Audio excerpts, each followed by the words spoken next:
session, and we gave it to Renan for carrying Yeah, we the did. group. Guys, I don't know what's happening anymore. Just make sure you have an inspiration token on your sheet. Because you were a remarkable athlete in your execution of Thank you. that guy.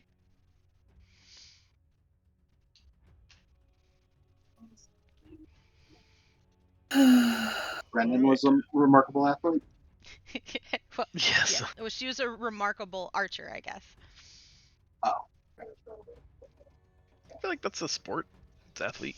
It's athleticism, at least. All right. Who wants to do the recap, and then we can jump right into it. I know Zach wasn't here, but he just watched the stream. Zach, do you want to recap it? Sure. So basically, we come outside and there's a whole bunch of, or we picked up from what we did the week prior, where we were in the midst of battle outside the dig site that we came out to. We leveled out a whole bunch more enemies, got rid of the catapults, got rid of a whole bunch of other stuff. Then a giant monster popped up, through the sands, and we had a crazy battle with that. It was all undead. It was like undead, Kraken style sand monster. And so the team got together, whooped its butt, and then there's a mage a little further out, and the team had the bright idea, since we were extra super stealthy, to sneak to the 3 different crystals that the mage was using to, or the necromancer was using to do his spells, because at the time the Black Sun folks had a nice little dome over blocking out our sun. The undead were very weak to sunlight, so with them destroying these crystals, it started collapsing down the barrier that was blocking out the sun.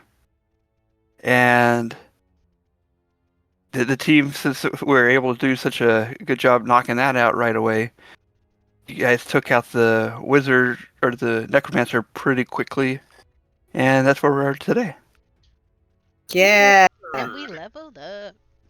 Leveled up.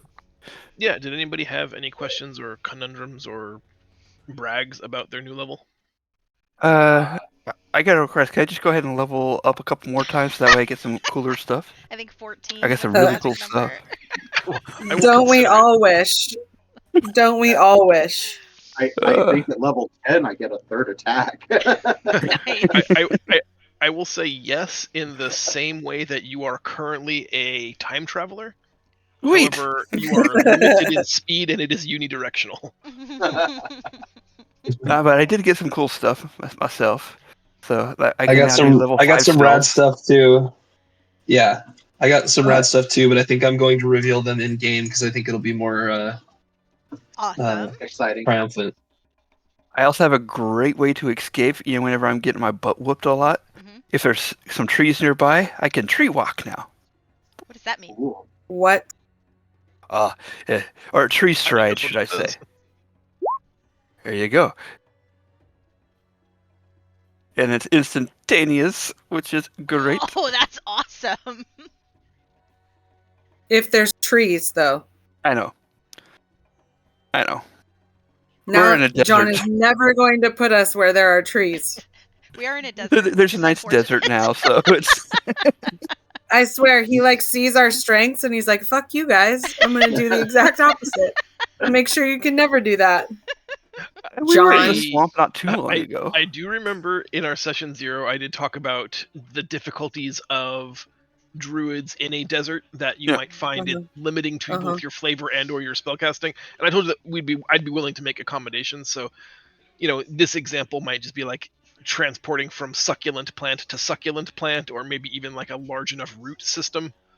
Could be. I'm willing to be flexible with you. At the end of the day, it is essentially just a 500-foot teleport or something. So yeah. I also got this cool little thing too to help keep them at bay. Nice little barrier, except unless they're undead, which we're now fighting, so I'm screwed anyway. Nice. That's awesome. But that's level 5, so I can only do one of those at a time. Or I got Wall of Stone, Cone of Cold, Transmute Rock. I can do all kinds of fun stuff. So wait, could you one time. use that in the back part of a fighting area with Renan so that nothing can get to Yeah. either of you? That's amazing. Yeah, it's a 10-foot radius around me, and it moves with me, so... Nice. Anything is possible with a druid in the desert. What can you transmute a stone into? Right. I also cast Dehydrate. just wait I a can minute. turn it's it, it's working. like the nice example I got this, if we're in a cave above the heads and stuff, I can turn it to mud. So it drops down onto the unsuspected, and then I can solidify it. Oh, that's It'd kind be of very fun. helpful. Level 8 class feature was Pocket Sand. Right. Pocket sand. And then Fairy All dust, fairy sounds dust, amazing. fairy dust. with how accident prone our group is, got mass cure wounds. Mm-hmm. I don't know what you're talking about. We've never had an accident. Ever. That will definitely come in handy. Yeah. In helping I make sure will- that we I get will to level say- 14. I did take Revivify as a spell, so just in case anyone gets to that dead place, I got you. Nice. Oh, Thank don't you. worry. I got you too. Reincarnate. Reincarnate. You're welcome, guys. Ooh. We can save each other now. It's just not But one. I need 1,000 gold, though, worth of, rare stuff. I initially So- read Yeah. that as Yeah, I need to go touch- find some diamonds. You touch a dead humanoid with a piece of a dead humanoid, and I was like, ew. Ew. Poke. Ugh. But the Ew, great I'm thing with my so sorry. reincarnate, you just change your race, most likely. Oh. Thank you. So now suddenly Hoppy is a The halfling. halfling. That's kind of amazing. I would like to see Hoppy be a halfling barbarian. Or a gnome. There you go. Oop, just- In the third My- edition of D&D, the only resurrection spell, I believe, besides True Resurrection that a druid ever got was Reincarnation. However, there was a D100 table of potential races, and they included monstrous races like Fairy, Dragon, or Troll. Some of which are like actually huge upgrades to a person. If you were only Yeah. concerned about like min-maxing potential values. So in the first game I ever DM'd out of high school, playing with Lee and Brian and those guys, we had my brother play with us for like 6 months, and he had to start behind everybody else and get caught up. Like when a new player comes to the table, back then you started at half their level, but you would get caught up faster because you were lower level, so stuff that they were doing was worth more. And they had this plan to, in order to get him caught up, to turn him into a troll by murdering him every session and reincarnating him until eventually he rolled 97. Wow. My God. That And is eventually- hilarious. You're like, you That's can my cast channel. reincarnate 4 times per day? Yep, That's such a Creative. Brian solution to a problem. it really is. We'll kill you until I'm like- you reincarnate into something useful. Wow, love that. Brian. I love that. Get all your aggression out. Okay. So, good Well, times. that's one way to do it. Did your Oh. brother mind, or did he just never No, he talk was to you stoked guys? on the again? idea of being a troll. So. Oh, okay. Okay. Like that's worth like 5 or 6 character levels. When they were only level 12, he ended up being essentially higher, estimated character level than they were. All right. So you guys took a long rest in the dome of this valley where we've uncovered the remains of a giant dragon, where you just repelled an assault by necromancers, and you've also found a sarcophagus of a historically forgotten or perhaps even unknown pharaoh named Bathsheba. You knew that you were going to have to rest quickly, as they say. You wake up now and it's only 2 or 3 o'clock in the morning because it was late afternoon when you went to bed. There is the concern about the necromancers using the cover of night to make another attempt at the dragon bones. And there was also some discussion about returning to the crypt and exploring the lion statues that you guys saw at the bottom of the shaft. And there was a third plan for following where that swarm of insects went, presumably to the house of the Midnight Sun, and route them where they live, eliminating the threat, kind of directly. So as you yawn, stretch, and make your coffee, what's the plan for today? What's your plan? I Who was are gonna you? say, what has been prepped, if we may meta? I don't think we're allowed to ask that. That's fair. I I think mean, you we can did. fill most of this session with either of those three things. It's just one path is far more fleshed out than the other two. I say we go down for the lion heads myself. Finish clearing And- and wait for and if- another. Because Can you use- everything else is speculative.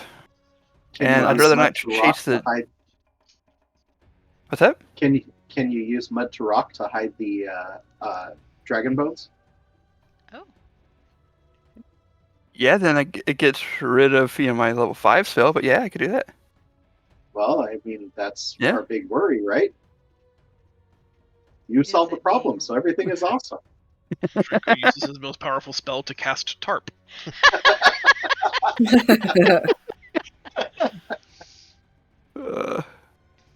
How much space can you move? I actually don't know the answer to that. Let me look that up.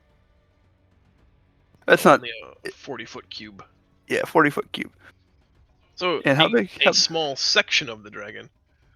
The dragon is about 200 feet long and about 600 feet wide if you were to account for like spread wings. Okay.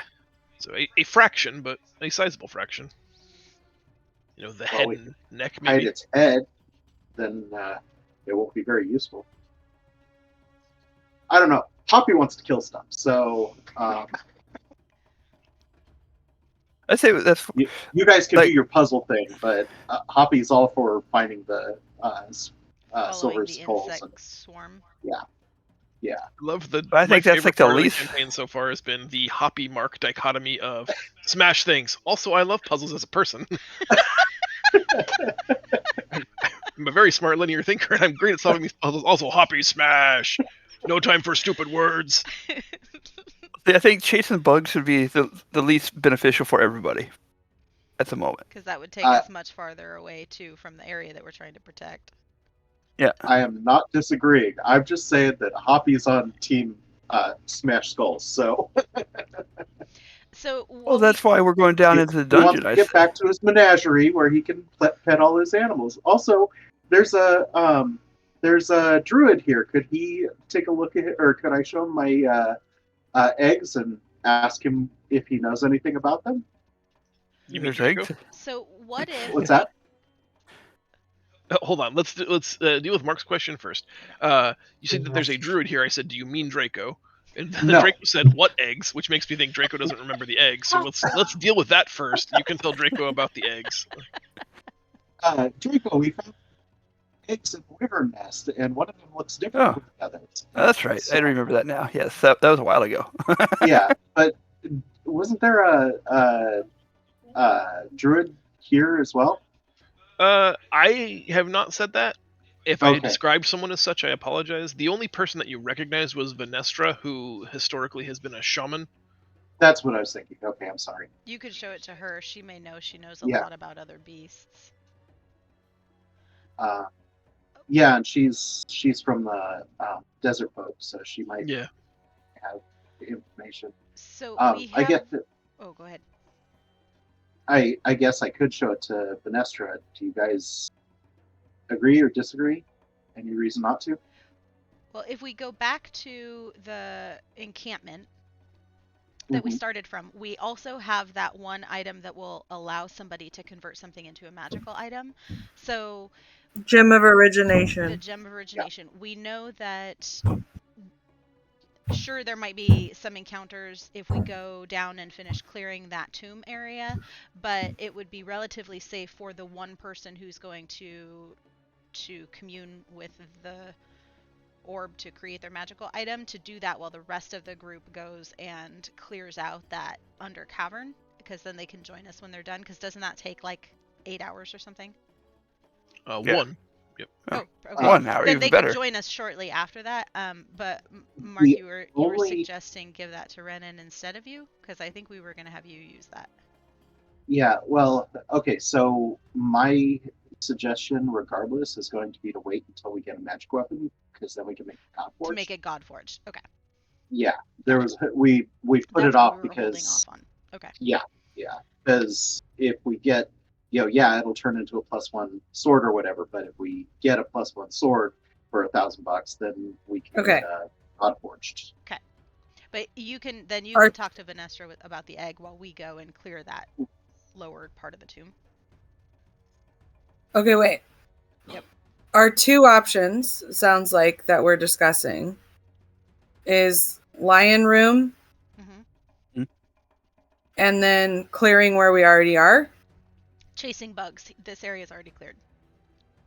Or waiting for you're just camping out until they come after us some more. We think that they may come back to the group, or come back to attack the encampment, Okay. or chase bugs. That's the 3 options. Or chase bugs. But if we're which in the no lion one's room, we're at the encampment. Poppy. They can just let us know if somebody comes to attack again.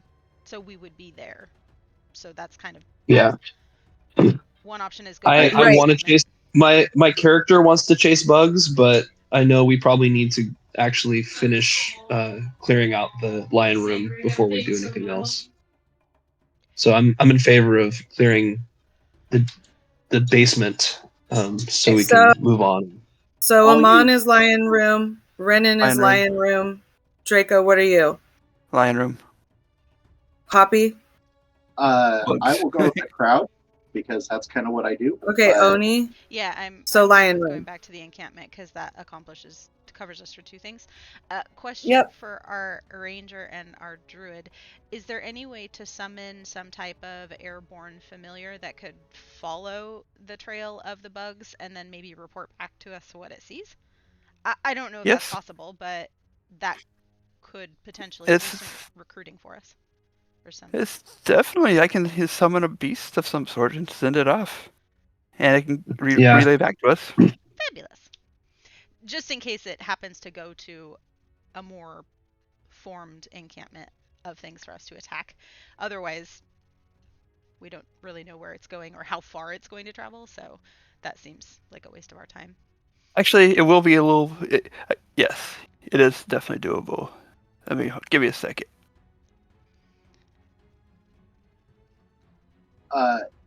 Is there a world in which I stay up here and help them build better fortifications while you guys go downstairs?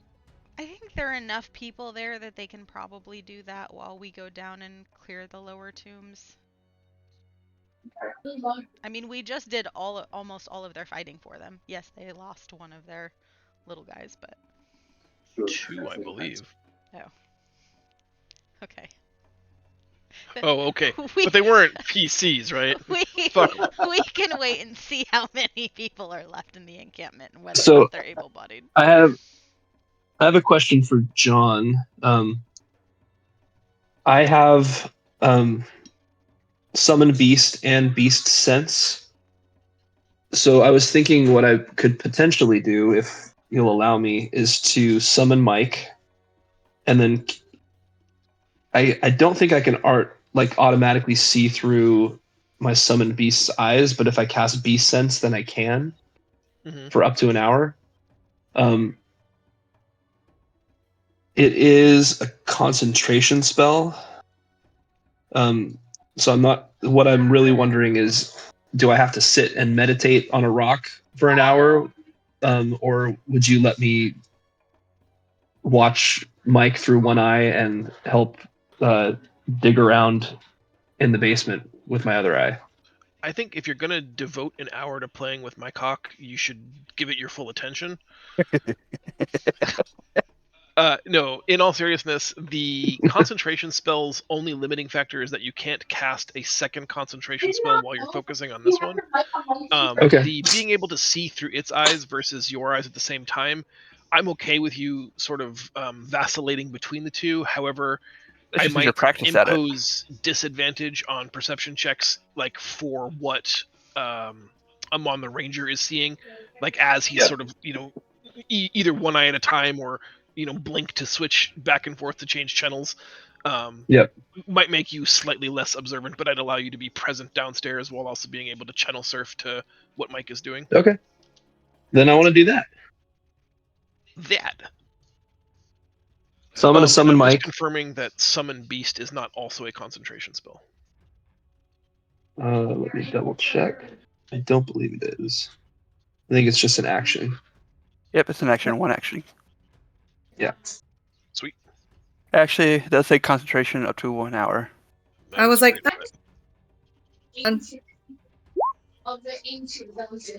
reread.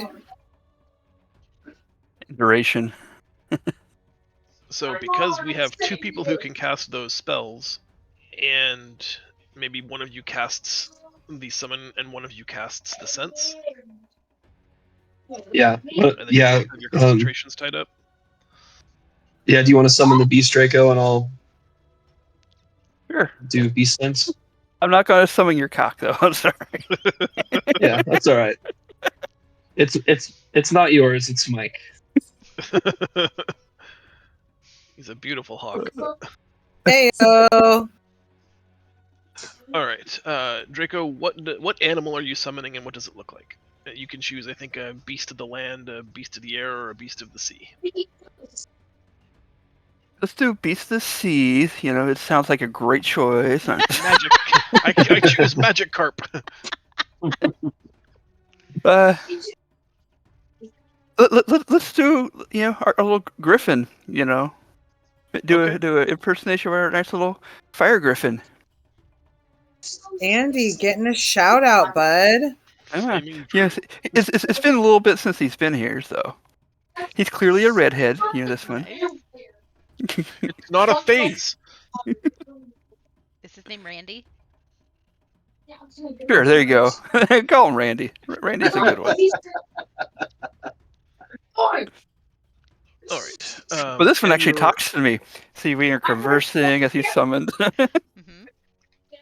And the plan is to have him fly off in that southern direction from where we were fighting and just kind of scout the landscape looking for an obvious stronghold.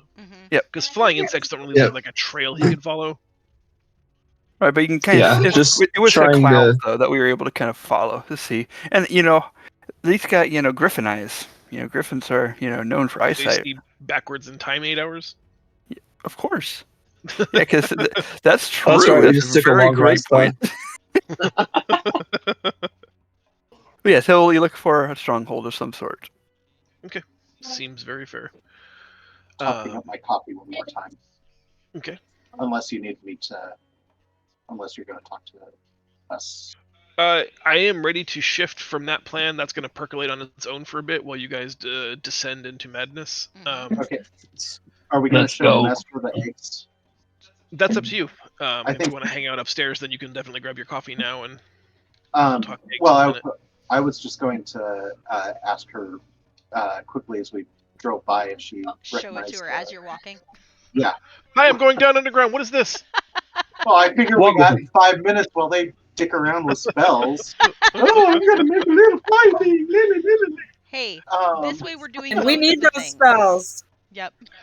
So my only other question to Amon is: Summon Beast is a casting time 1 action spell. Draco could do that in 5 seconds. Your attuning to it via Beast Sense, so you can see through its eyes, is also 1 action if you want to burn a spell slot. But because it has the are you a ritual caster, I guess is what I'm asking? Can you cast that 10 minutes for free without using a spell slot? And if so, do you want to do that? Or do we want to just get the ball rolling and say 1 spell slot? I don't know what that is, so I'm going to say probably not. Okay, I couldn't remember if rangers can cast them as rituals. Yeah, I think it's more of... I'll just use the spell slot. It's fine. Copy that. Alright, and then we drive by and see Venestra. And she says, "Whoa, those some cool eggs. One of those is different. Wacky." She would like to hold it if you guys are willing to let her touch the egg that's being kept warm in the backpack. He wants to hold his levels. Okay. Well, just one. Just the This is oddly larger shaped than the one. others. Clearly larger. You can take the I'd say big egg. yes. Yeah, let her check it out. Offie definitely wants her to be extra careful. She looks upon it, temporarily shifting her consciousness into the spirit world, as you've seen her do before, where her eyes roll backwards in her skull. You see only the whites of her eyes. And her fingers trace over the rough exterior of the egg several times forth and back. She seems fixated on that ridge of like thorny like extrusions. She keeps coming back to them and gently feeling them, sort of pricking the tip of her finger against them. When she comes back to consciousness, her eyes return slightly bloodshot, and she seems a little winded, but hands the egg back to Hoppy and tells you that she is uncertain what it is, but it is going to be powerful. She says that the natural world, out of respect, has created like a vacancy in the spirit world around this egg. Normally, like, the spirits and the natural energy of the world sort of weaves itself in and out of all living things, but around this egg there's a bubble of like non-interaction. So whatever it is more than just a simple wyvern egg. Interesting. Something that is potent and deeply connected to the spirit plane. We should probably kill it. Maybe an Make a No, omelet. thank giant you. omelet. Exactly. We can all have a taste of eat this omelet. We all get some power with it. It'd be good. It's a Spiritual group protein. bonding. Yeah, a group bonding experience. So scrambled over easy. What do you guys like? No. Never Maybe eating we'll anything make with you ever. She reminds you to keep it warm and to make sure that you don't put it in any kind of immediate danger or harm's way. That she'd hate to see that you fell backwards on it and crushed something that was destined for greatness in this plane. It's a gift from the spirit world, and those gifts are not... They're rarely given. There is so we had warmed up some stones to put in with it. I'm thinking that we should leave it up here while we're going down to do the dragon. Bury it. lion. Bury it with. Cold. No, Do if we you, want it to take it insulates with it. us, or- No, this area is about to get attacked, so I say it's good to keep it in a safe spot, bury it under, heat up a whole bunch of rocks around it, cover it over Okay. a little mound. But actually, John? bury it underneath a fire pit would be a good Can I way just to put it back in the handbag of holding, please? That was kind of my question: was does it would it be able to breathe in the handbag of holding, and do eggs actually breathe? Eggs do not breathe. I don't think eggs breathe. It's a good question.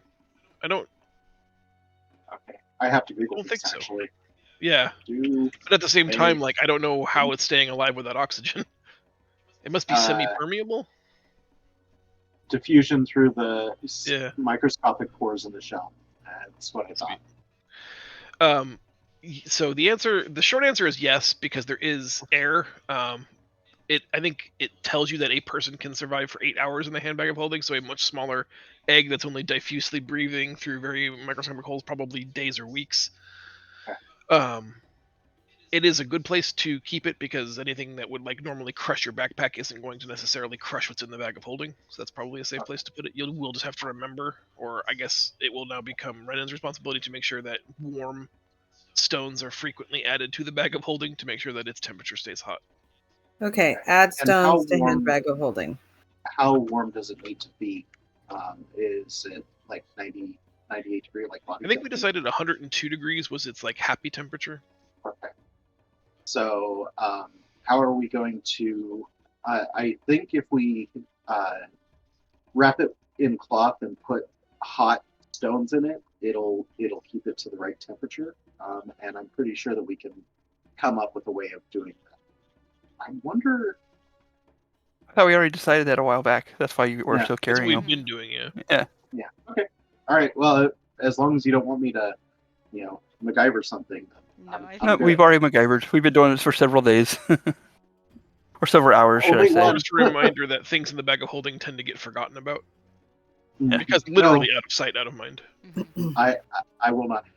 But I guess the question is, how often do we need to worry about the stones? If it was in my backpack, I could keep an eye on it, but since it's We not, were doing it like at rest intervals, so maybe like changing them out 4 times a day. all right, then that'll become part of my rest routine.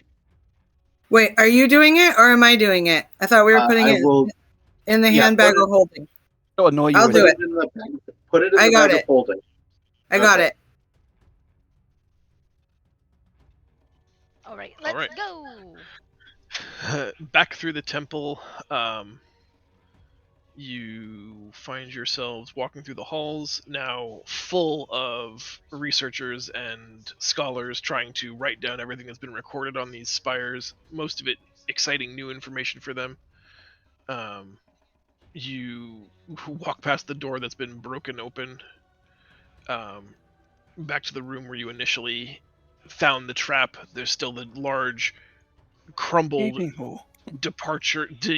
gaping hole in the ground, the huge shaft that the sarcophagus tried to descend into when Hoppy had the shiny no-go plan. So I'll start you off here in this room where that sarcophagus and that's the large stone altar is. Instead, imagine it being a 40-foot across giant hole in the ground that goes deeper than dark vision. Mhm. We estimated 320 feet based on how long it took something to fall and make a sound. They have people in this room cleaning up the parts of the golems that were left and just basically copying down everything. But no one, according to them, has tried to descend into that subchamber. Do we have any kind of levitation spell to take us down? Because that's longer than the ropes that we have, right? No, I think we're all carrying 100 feet of rope. Yeah, so we can do, Tie 4 multiple ropes tied together. Okay. It's However, that's a long way to- Leviosa. That's a long way to. Do we need to roll that, John? To Climbing the climb rope it or that to long? tie a rope? I don't mind. I'd like to roll the tie rope. So there used to be a skill called rope skill or something like that. You can't Handle tie rope, knots, tie lots. right? That's right. Which set the DC for like whether or not it was going to come undone, or if you used it to bind somebody else, that was their escape DC. I think it was just called use rope. Anyway, no, as long as someone is proficient in either athletics or survival, that person I think would be, or anybody with the sailor background, I'm would proficient have. in survival. Sweet. Then you definitely can just tie a good old bowline knot secure enough. You're going to lose some length of rope, but with 4 lengths of 100 feet, you should be more than enough to, lose a little bit in the joining knots and still have some room to tie it off and easily make it to the bottom of the shaft. I was more concerned about about climbing down. Yes, the descent will require athletics. Yeah. Which I think most of us are all right in. I do Oni, okay, and then I just fall. not even waiting for like an order of climbing. She just does the see you bitches at the bottom and does like a rappel thing. I tied it. I don't want anyone else to test the knots. I want to make sure it works before I send anybody else You down. heroically jump off the edge, rappelling down, and you realize like you don't actually know how that works until you just start to grab the rope. Tumble, It's just tumble, tumble. rope Ow! burning you quite Okay. a bit. Guys, I can literally lift the whole team. Let me lower We're you down. having fun. We're having a good time out here. We're rolling Okay. dice. Let's do it. All right. Oni and Renan both carelessly just descend down the rope like you would a Ghostbusters fireman's pole, and make it to the halfway point, which starts to get a little sketchy because you've now entered an area where there's like a dome, and so you've been descending in a shaft previously where there's at least walls you could touch or brace against, but now you drop out of that dome into just an area of empty expanse, no walls that you can touch or see in any direction, and there's like a slight turbulence of wind that sways the rope as you guys like drop down into this cave. You've now created sort of like a weight at the midsection of this rope, and it just starts to spin the rope a little bit in slight concentric circles. Hoppy and Amon follow in after you. They have no problem just hand over hand, taking it easy. Hoppy's doing one hand and giving a thumbs up to everybody else, as a remarkable athlete might. Unfortunately, Draco has missed the check, and as soon as he takes like his first set of hand over hand down into the thing, he just begins to fall. That's why I was letting the bigger people go down first, so that way they can catch me. The first person that he will pass is Hoppy. I would allow Hoppy to attempt a dexterity saving throw to catch him. Yeah. That's what I got.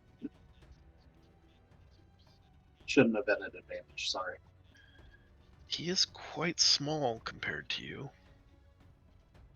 No, you're able to grab him by like the cloak. No cape. And, get him back at least either into your open hand, or at least like to put him back on the rope, and like his little butt's kind of sitting on your forehead. He can hold on to my back. I will carry him down.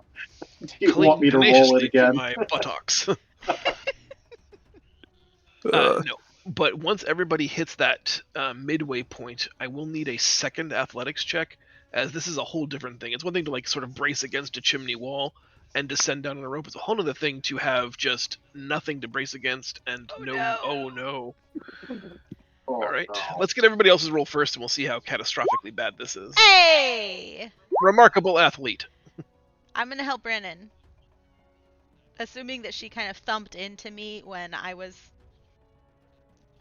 flailing like a weirdo. Am I doing it, or is he holding on to me still, or what? Or He's holding on to it, and his athletics check will be your athletics check. Yeah. So you both are fine. Early. Your weight isn't enough to make it even disadvantage for him, so that's fine.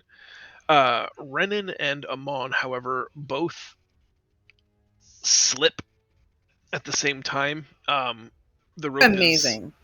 The rope is spinning slightly in this slight air current in this larger chamber, and it's just enough that like both of you hit the same arc at the same time, and just the rope gets away from you. You let loose of your feet; they weren't interlaced, and you both begin to free fall into the cave beneath you. According to the order in which we fell, the only person below you is Oni. Mm-hmm. But I rolled a 26. Go for a grab. Mm-hmm. I am stuck to that rope. So you can try to grab one of them as they're falling down at you? So- I'm allowed. Oni, here's the situation. Mhm. You can only save one. Jokes aside, you are a remarkable athlete. No bones to be made about it. What is your strength score? My strength score is a 20. How far down are we? Can my dark vision now see the bottom? Are you 60 or 120? One moment. 60. 60. You cannot see the bottom. Okay. Which I guess sort of gives you an indication of how far it is away. Holy shit. Yeah, I was like, well, At least 60 feet.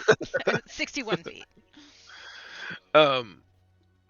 So here's the rub. Both of them are falling. You have a fraction of a second to do the quick calculus of you're the only person that can stop them. Mm-hmm. What I'm going to give you the option for mechanically is the same dexterity saving throw that Hoppy got to make to catch one of them. You are able to hold the rope in one hand, catch the other one. Everybody will get that opportunity. I think that's fair. If you try to catch both of them, you will make a second dexterity saving throw at disadvantage, and if you fail, you will also fall. Okay. And if you caught one. Barrel of Monkeys where Amon catches Renan and I catch Amon, so I only have to roll once and he only has to roll if you end up catching the weight of two people while holding yourself, you will make a dexterity saving throw at disadvantage. You can do it. Do it. You got this. And so then my question to you is, which one do you want to try to grab first? Obvious choice, Brennan's bro. first. I'm probably gonna grab Renan because She's just a baby. little sister privilege, and because Amon Thank would want you. me to save Renan first anyway. Correct. Yep. So I'm gonna try to grab Renan first. I would like to try to also grab Amon, but that will be at disadvantage, correct? Yes. That is correct. Okay, so first I'm rolling normal. It's a dex save. My Yes, dex please. is not high, so I'm a little bit worried about this. High enough. Okay. Easily done. You Great. have Renan. You grabbed her. Your muscles strain slightly. It's more about catching them. For you, the strength is not hard. It's just like, can you actually reach? Good luck, Amon. Did I do it? You did Oh not. no. Oh No, you did not. Damn. I'm sorry. So Amon biffs. Well, now all three of you fall, don't you? You. Oh, I fall and Amon falls, but Renan is safe. Right? No. Oh, I Negative. thought I got Renan safe and it was just me that fell.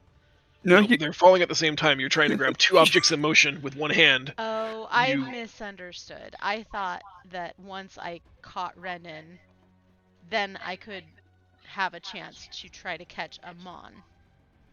I didn't realize that I was sacrificing. I mean, all three what of you us. said isn't untrue. It's just that you also like it doesn't make her safe. It just made her not falling through open space.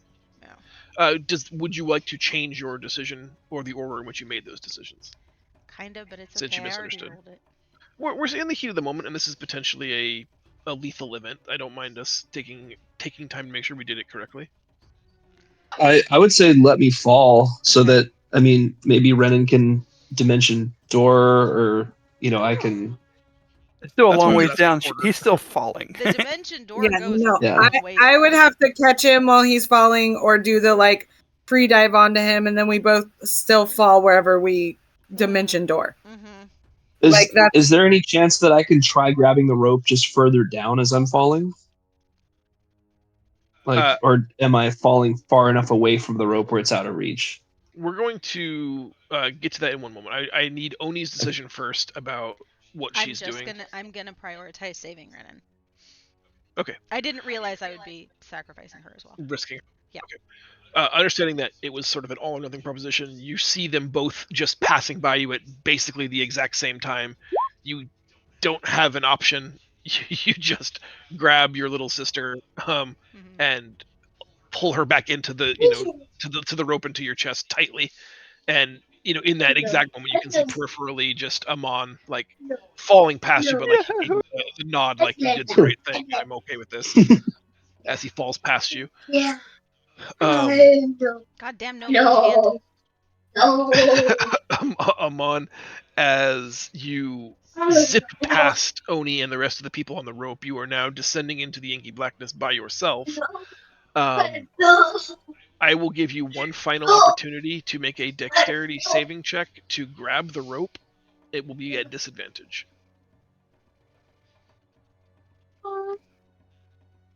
I believe in you. Yeah. Nice. Nice. You fall 30-40 feet past Oni, and like that's just enough time for the rope to come basically back around again, which is exactly what you were hoping for in that small vacillating air pattern. Like it just circles back around to you enough. Your patience pays off. Just before the ground finds you, you're able to grasp both hands around that rope and just squeeze so tightly. You don't even want to look at them. You can feel the blood oozing out of rope burn wounds, but that's far preferable to dashing your body against the stone floor below.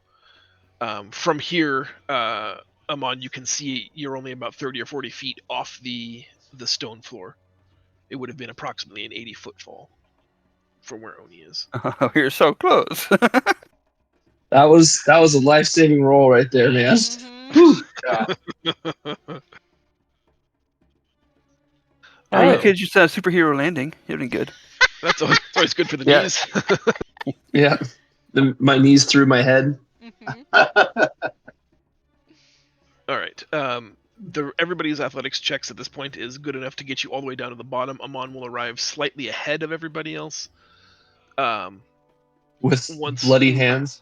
Yes, quickly wrapping makeshift bandages around your bleeding palms. Medication. Who has the medication skill? I do. Oh, good. I'm a medicine man. Medicine man. Do a med check. Med him. And Your then med- med be more. Get out and med kit him. Nice. Nice. I need just a second to prep this. I need 17 seconds. Go. Okay. We'll take our time at the exact same No, I don't actually need 17 seconds. No, I still need time. Oh my god. I'm going to show you a crude drawing. Ooh. You find yourself... Lowbrow or highbrow? Crude is in simplistic, not crude is in gross. Bill. All right, I'll draw some titties on it real quick. Yes, please. The shaft ends in an area where you find yourself in a small antechamber. This vast expanse goes on forever in the limit of your dark vision, but there seems to be like a small area that's deliberately built just adjacent to where the shaft would land, so like just off center, so if you were looking down you couldn't quite see it. This is where the sarcophagus was going to be brought back down for safety to prevent it being opened. Mhm. And down here you find a secondary fully golden encased sarcophagus protected by a gilded cage. It is surrounded in four corners by 4 sandstone plinths, and inside of them, not in the plinth, but like between them and the sarcophagus are 4 large alabaster stone lions. They are beautifully and almost like biologically accurately carved stone lions. There are other features in the cave, mummified bodies, canopic jars, that sort of thing, which you'd expect to find. It looks very crudely like this. There are, however, more lion statues that surround the cage than I've made here. This is just to give you a rough approximation of what the thing looks like. What would you guys like to do? And Whereabouts those are we other coming down at? bodies. You come down like basically south of where this is, so you'd be entering right here at the very bottom of Okay. the map. These are the All right. stone lion statues that you guys were able to see from the top. Gotcha. And as you move in, you see that it is an organized space. There's mechanical like mining cart track that runs south to north on this map. I did not have a chance to put it in, but it looks like the intention was for the sarcophagus to drop into this antechamber and then to be scooted next to, or even possibly inside the cage with this golden sarcophagus. Whereas the first one was ornate and brilliantly painted and acid etched. This one is gold, solid gold, but relatively plain, and has only a noticeable family crest etched on the top of it. You can't quite see it from here, you'd have to get closer, but otherwise does not have any of the traditional family lineage or house crest symbols on it. It's very plain. The lion's heads and stuff like that, do they have any like jewels in the eyes or something like that? Or it looks like a focus of some sort? Keen observation. All of the lion heads statues have a small clear crystal inset in each of their eyes. And Draco, I'd like you to no, I'm not gonna. There's no roll. As you get close to it, it hums. Ooh. And the clear crystals in the lion's eyes nearest the one that you're approaching to peek at begin to become slightly luminous, and like thin pinpricks of blue light slowly sort of emanate out of them, kind of like laser pointer size and scale. Very narrow, very precise. Okay, so who has the most hit points, Hoppy? Uh, You like it You want- smashy? you you want like Hoppy smashy? Smash? I think we need to Hoppy smash Son, one of these lions' hold heads. on. What? I just think we just need to knock one off to, weaken this charge that's building up right now. I mean, I was But- just checking out. Just- Hoppy is concerned Before you that do this it, though, is going- I'm going to come over here, hide behind the pillar, just cause. Hoppy was already concerned that that these might come to life. I don't think they're going So- to come to life. I think they're going to shoot. They're You think they're they're aiming at a nice little metal cage. So if we kind of disrupt Let's that, start with perception now that the rest of the party is hopefully joining Draco in his. Why are you touching things? He's already touching things!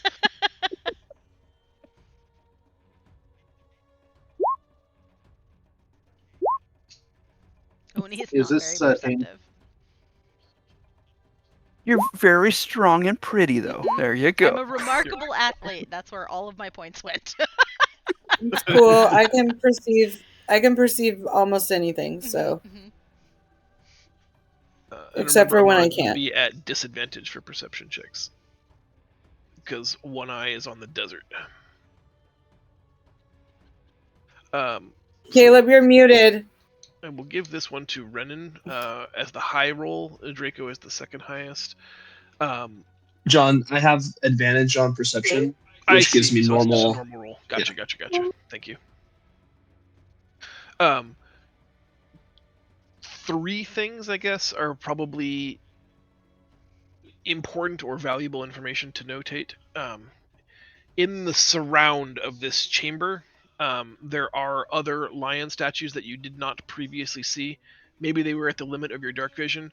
Maybe you just didn't see them. Maybe they weren't there a moment ago. It's sort of, wow, they're Oh. everywhere. Why are there so many? Great. But now it looks to you like you are surrounded. I don't want to use like an aggressive term, but like the entire circumference of this area is now a closed perimeter of white alabaster stone lions. Renan, you notice something unusual beyond the crystalline gems inset in each of the stone lions' heads. In their white bearded mane, each of the lion's heads has a chiseled symbol on it that looks Mhm. like the ancient scholars' notations for numbers. Each lion's head is Oh. numbered. Okay. Can I get The closer numbers- to that? Sure. The numbers are not unique. Some have the same number. You see the same number repeated on several of the lion's heads. They don't immediately make any rhyme, reason, or sense to you. But as you get close enough to where the one that Draco's at, perhaps the proximity of two of you being that close to one, all of the lion's statues on the sandstone floor begin to shift like chess pieces on a board, moving on their own accord.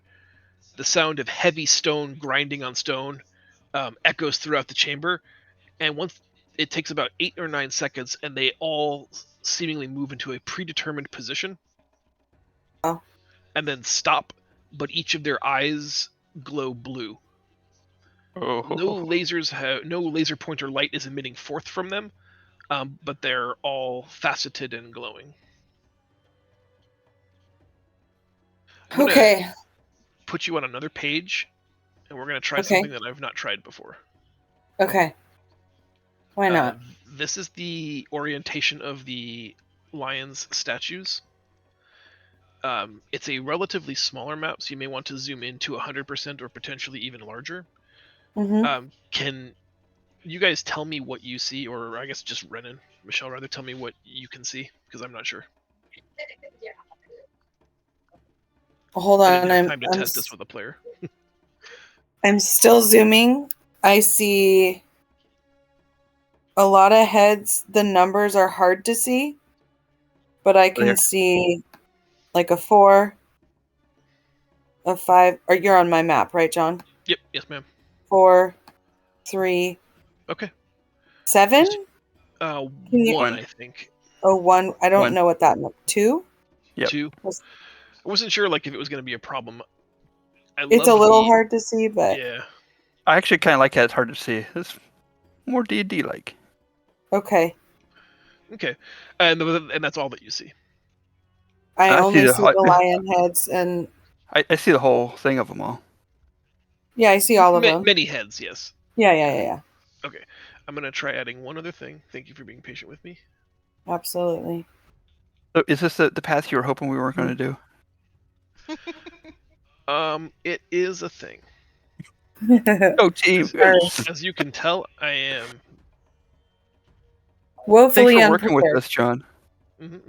Sorry, I think we always do what you'd least expect us to do, John. He wanted us to follow the bugs, guys. We fucked So- up. Technically, we It's did usually- follow the bugs. It seemed like a sure thing, but Hoppy wanted to smash. Amon's on a personal quest. There. Can you see the deck of cards that I've created? I see blue lines Okay, Oh, great. And a white interesting. column. You can and a Um, white something. Everybody should be able to interact with them. Now, Oh. before we go hog wild here, don't push the every button time yet. I have ever introduced a deck of cards into Roll20, one or more of you decide it's time to go absolutely hog wild bananas and put 1,000 cards in weird places that I can't fix, and I have to recall all the cards and turn the cards off again, which is why this never gets done. However, we're I going to think the try it last again. time we did this, we needed to use initiative. hmm Any player can, as I'm demonstrating here, drag and drop a laser beam. What this is going to functionally represent is any one of the stone lion head statues, if you tap on it, will emit a laser pointer light beam. They are orientated such that each lion tends to want to connect their eyes so that their gazes are directly adjacent. However, you get the impression that the numbers are significant to something, and because we have two basic geniuses in the group, I'm going to shortcut this because I think the puzzle might take a long time otherwise. The numbers inscribed on each lion's head are the number of lasers that interact with that particular lion's head. Oh. So I Interesting. don't hate Michelle's recommendation here about just putting up turn order and rolling initiative. So I think we'll start there, and then maybe you guys get like 30 seconds or so a person. I can't click on my token. P.S. Oh, right. That's an important part of this game. You can do it from your character sheet, but let me just grab you guys really quick. I'm happy to do that. Whatever you want. It'll be funky without it, so let me just grab them. Oh, now's a good time to slow down. Dang, Hoppy. And the lasers cross. Describe, like, I don't understand cross. Can the lasers So- overlap other lasers? Yeah, overlap. So don't- right here, can this one and this one connect, and this Like, one? can I crisscross like that? Am I the only Um, person? Okay. I don't foresee that being a problem.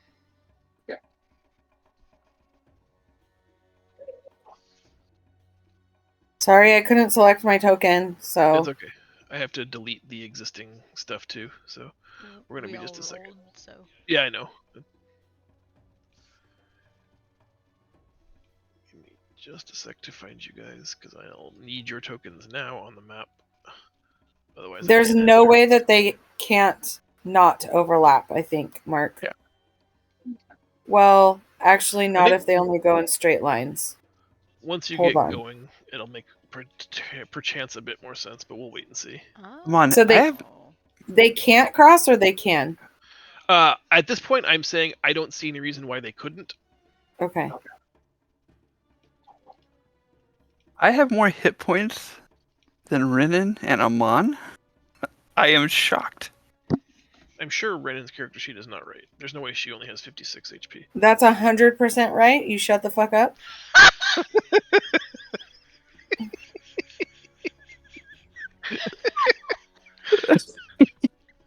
She's How's just a it- baby. How's it that I'm the one always dying? Because I'm not dumb. There you have it. Oh, She has lots of ways to get herself out of trouble with her sneaky sneaks. I don't often put myself in harm's way, so I'm well, I'm not like good. the last one, just Why the we call tentacles her just Ren and decided to hit Hide. me. Ren and hide. Because you guys rolled the exact same roll and have the exact same tiebreaker, I just deferred to ladies first. If that's Yeah. too progressive of me, we can certainly have you guys roll off. Too regressive. Yeah, that's what I meant to say.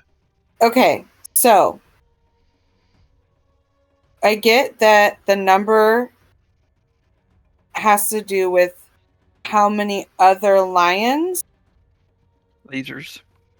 lions lasers it interacts with. What do we need the cards for? The cards let you draw the lasers so that you can verify Okay. the solution. Okay. So, like, I think they're exactly one grid long, and you'll need to rotate them 180 degrees for the lion's second eye. Like, if you think that a lion has two lasers, one out of each eye, one of them will align perfectly with like the left side of the statue. The other laser will need to be rotated 180 degrees so it perfectly matches the right eye. Okay. Hold on here.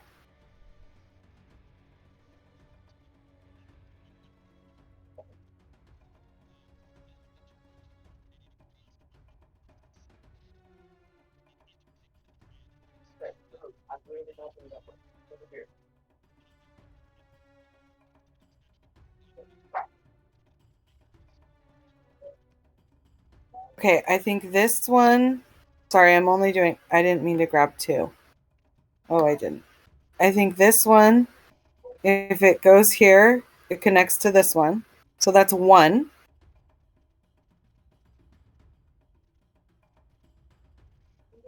Can I rotate this?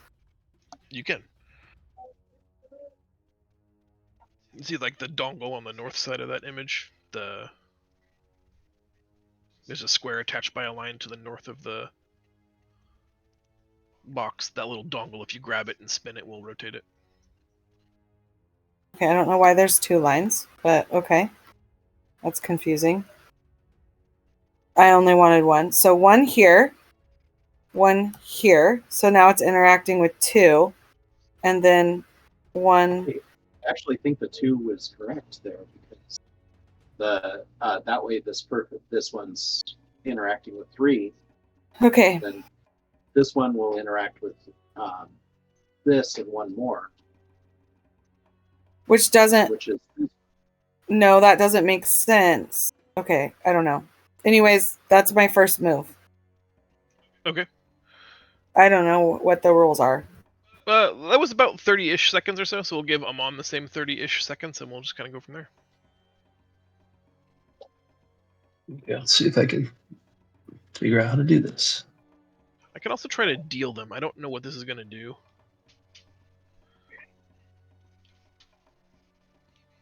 So Deal. from a puzzle solving perspective, do you want all these lines to connect, Yes. John? Is that okay?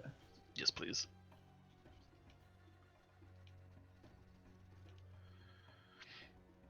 I should have dealt each of you 6 lines. I see it.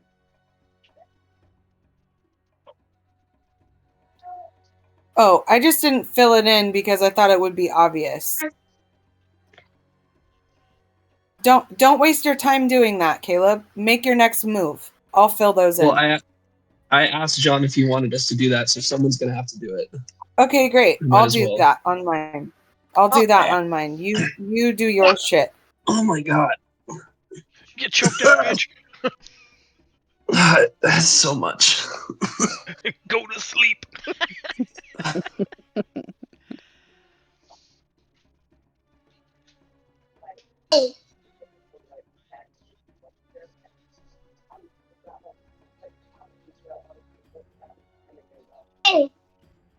This is getting fucking complicated.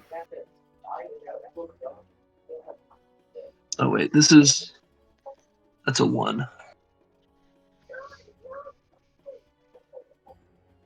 Oh my god.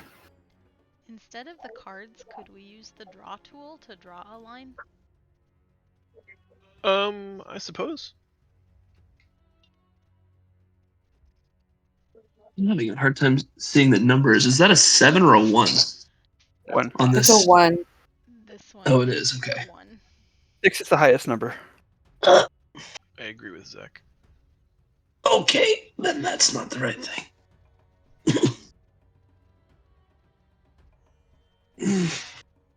All right, it's probably time to pass to Hoppy. Okay. Yeah, Meg, if you would rather use the draw tool, I guess I don't have a problem with that. Okay. It means we don't get to play with the cool deck of cards, but No, I like the cards. Okay, My turn. using the cards then.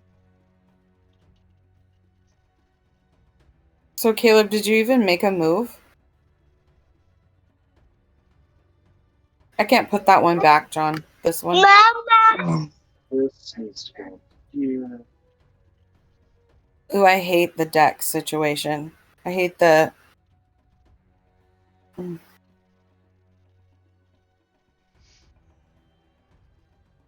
So that has to go that way. Yeah, I think This that's right, needs to Mark. go this way. Yeah, This I think you're needs right. to go between here and here. Yep. And then this needs 2 more going south.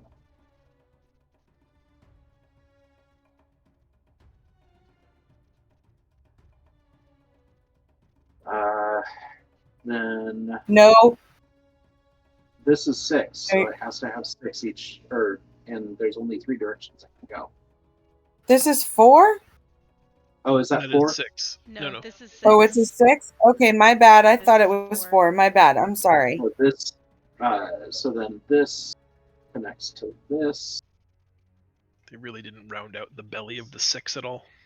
Yeah. And then this single dongle will have 1.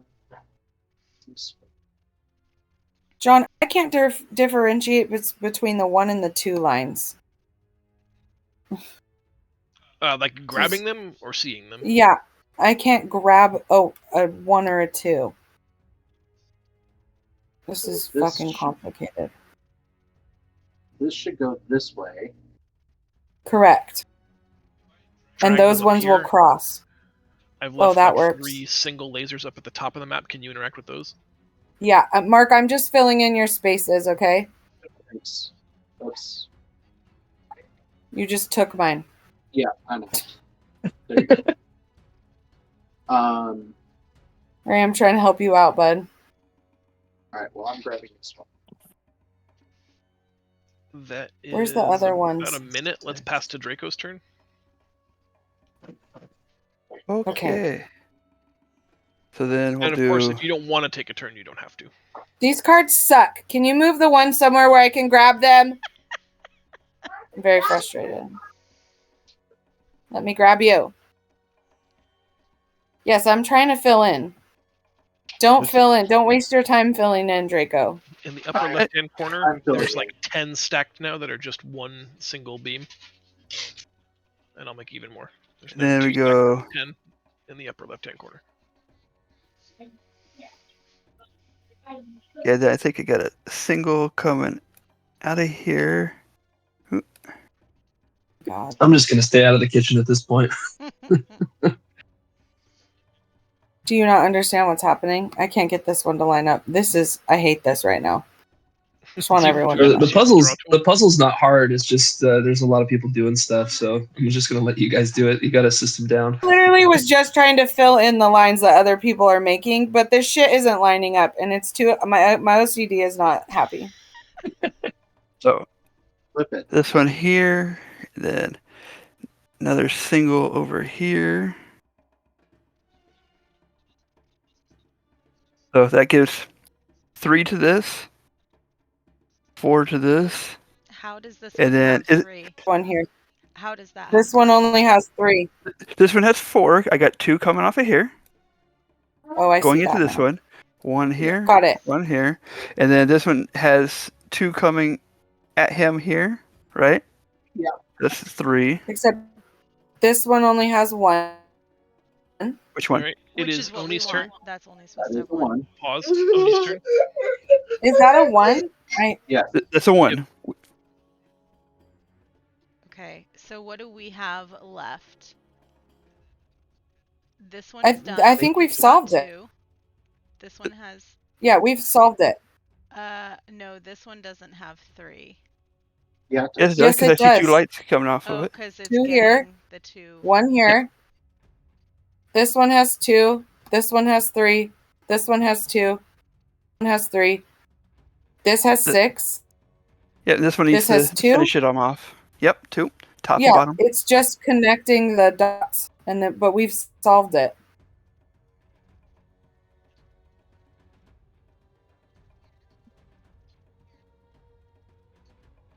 So we need another 2. I got this right here. Except that's a 1, you fucking cunt. Oh my god. There you go. Okay, I quit. I can't grab a 2 now. Right above your head, you click on that, then you can drag them off individually.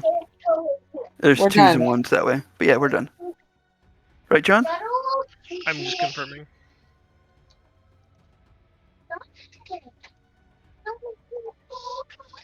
That was actually a pretty fun puzzle.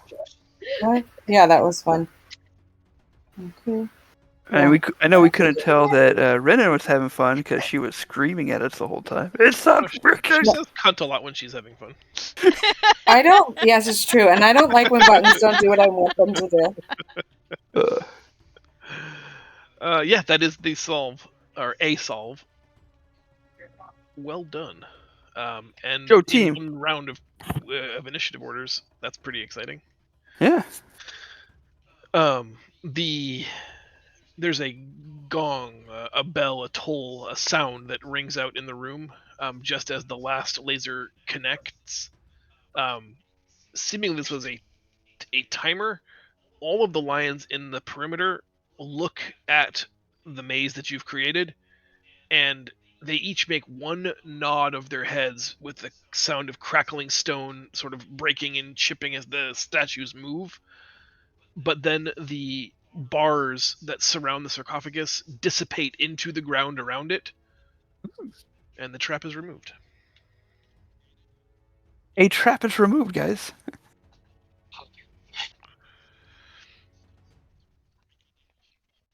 All that lies before you is the golden sarcophagus.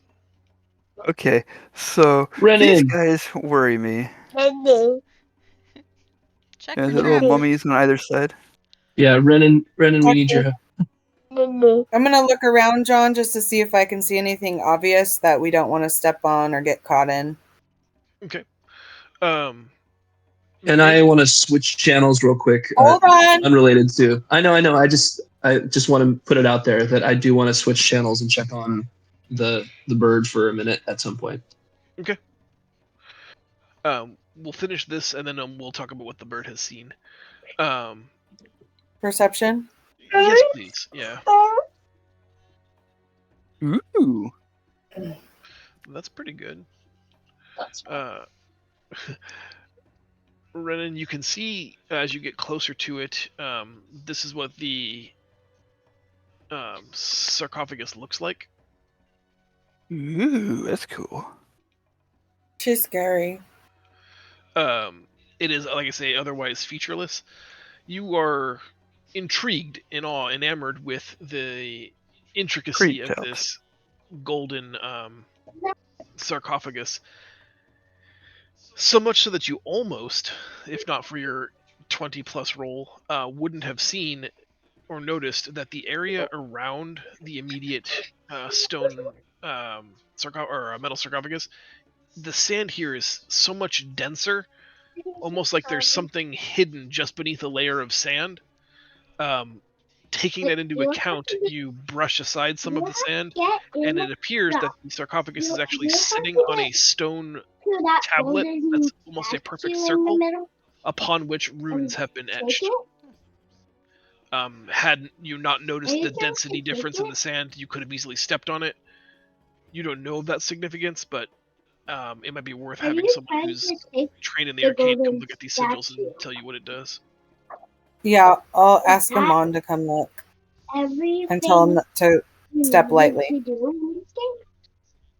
I get a +6 in mine, but okay.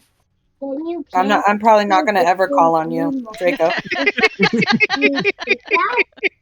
In case you were wondering. Probably never gonna happen.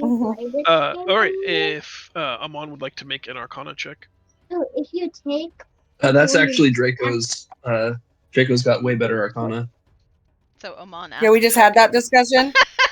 Yeah, but I'm gonna call Draco over because Renan doesn't want to. I'm gonna roll my eyes at both of you. One of these days you'll learn how to read.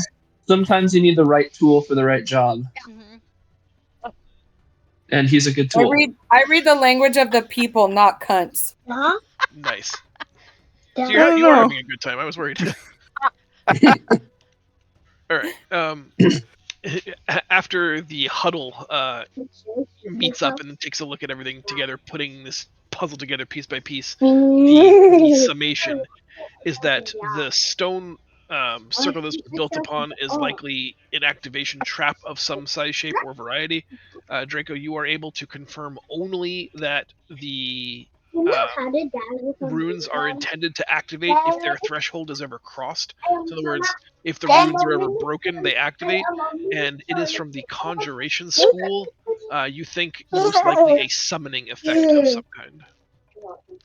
Okay, so it seems like if we were to mess with this too much, something's going to come here that will try to eat or beat us up. Okay, is there a reason why we need to get into this sarcophagus, or have we done what we've come to do? We've got treasure down here.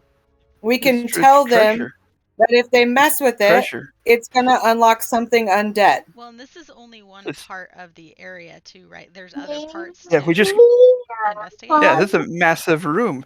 So, honestly, Hoppy, do we want to go and search around the room?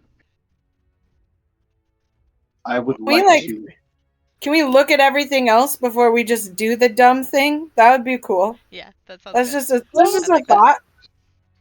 Yeah, I like that you wanted to do the dumb thing, Draco. I'm not telling you not to do the dumb thing, but let's look first. Let's make sure there's not a dumber thing we could do instead. Oh, okay. There I like that idea, John. Good call, John. You could be real dumb or absolute dumb. I'm gonna be using the blue light special. Okay. I need just a second to look at some notes and to swap maps for just a sec. I apologize. And while we're looking, did you want to talk to Amon about what he's seeing? I would love to do that. I just don't have the mental bandwidth to do that. Gotcha. Copy. I'll shut up. John, while you're doing one thing, you want to do two things? Any questions? John can do 17 things at a time. We haven't taken our break yet. Is now a good time to take our break to give you a couple of minutes? Now would be an ideal time for you guys to go away for 5 minutes, and I will try to put something together. Love you, John. Excrement. Breaking, I'm just gonna reach into the hand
really is transformed into another beast.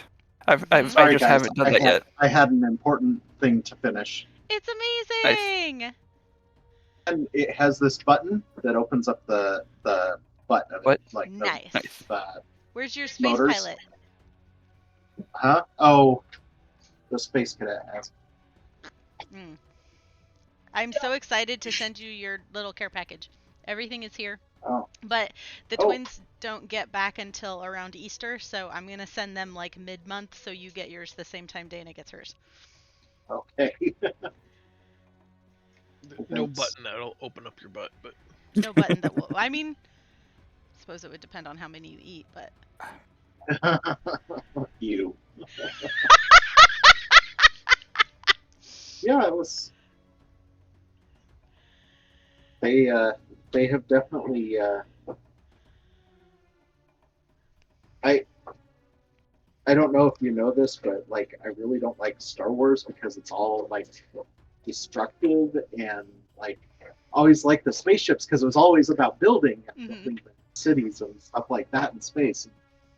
There's like I always felt like when they like left the space things, they stopped doing the space things for a few years, and except for the Star Wars, and I'm like, well, I don't like the Star Wars. They're cool ships and all, but they're all about destroying. So this is about building. So I'm super excited. Well, with Star Wars, you're also paying the Star Wars tax. That's true. It's gonna be more expensive because Star Wars. I like your glasses. Let's get back nice. to D&D. Yes. And we'll take a minute to laugh at Grandpa Mark, who calls it the Star Wars. The Star Wars. The Star Wars. I didn't notice that. That's kind of cute. All right. So you guys are in the room. The plan was... do we have Michelle? Maybe. She's hanging out with Andy Griffin. Okay. So she might need to be muted. Copy that. To explore the rest of the world to make sure there wasn't a dumber opportunity for us to take advantage of. Nice. Thumbs up.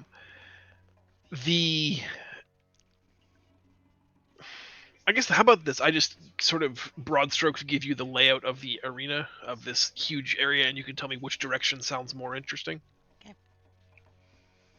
Okay. Arbitrarily, just assigning 4 cardinal directions. That's usually how you'd set up a search grid. To the north of where you found the sarcophagus in this open area, you can walk about 300 or 400 feet, and this cavern just falls off. It's like a 200 or 300 foot descent into a small magma channel. Oh, you can see liquid rock beneath you, and there's a plume of volcanic heat and light. Hey guys, I think we need to go down there. Let's say probably a dead end, but I don't. If you guys want to go lava spelunking, that's up to you. Earth Genasi, Fire Druid. Yep. Heading. Fire Genasi. Michelle is speaking, but you're muted. So it sounds like you're just a 60s chick who's all about peace and free love. Yep. Or this. Uh-oh. Yeah, for sure. I said, I'll stay up here with my, scissors. Good job. With my sarcophagi. I can't say the word. I like sarcophagi. Sarcophagi. While y'all jump into the magma. Well, that's just one I'm of not our doing directions. I don't think we've decided officially that that's the route we're going to go. Heading back south from this direction, crossing through the area where you had the sarcophagi. You say hello to the sarcophagi and continue moving south to the other side of the room. This side has a very gradual, that's too steep, a very gradual descent, taking you deeper, deeper, deeper underground, and terminates in a broad chasm, almost 60 feet across, the bottom of which seems endless. Where there was a magma channel before, maybe the magma here has also burrowed through the earth, but has left a channel so deep that you can't even see light from the magma flow beyond it. About 200 feet to the right of where you are, on the opposite shore of this infinite abyss, you can see a manufactured stone archway and a dilapidated wooden door that's got iron binding across it, and a ramshackle stone bridge that connects this shore to the far shore where that stone archway is. Acknowledging that, going back north to where we started, to the beginning point where the sarcophagi is, you can head west for a quarter mile, and you find the remains of massive excavation of some kind of precious mineral. You find seams, like the remnants of a gold seam and perhaps maybe even mithril. This was once a valuable mine. Maybe that's why it was dug so deep, and so this was sort of like repurposed after the fact as a great entombment location. You don't see anything else of interest here unless you wanted to come back to this location and spend some time delving around.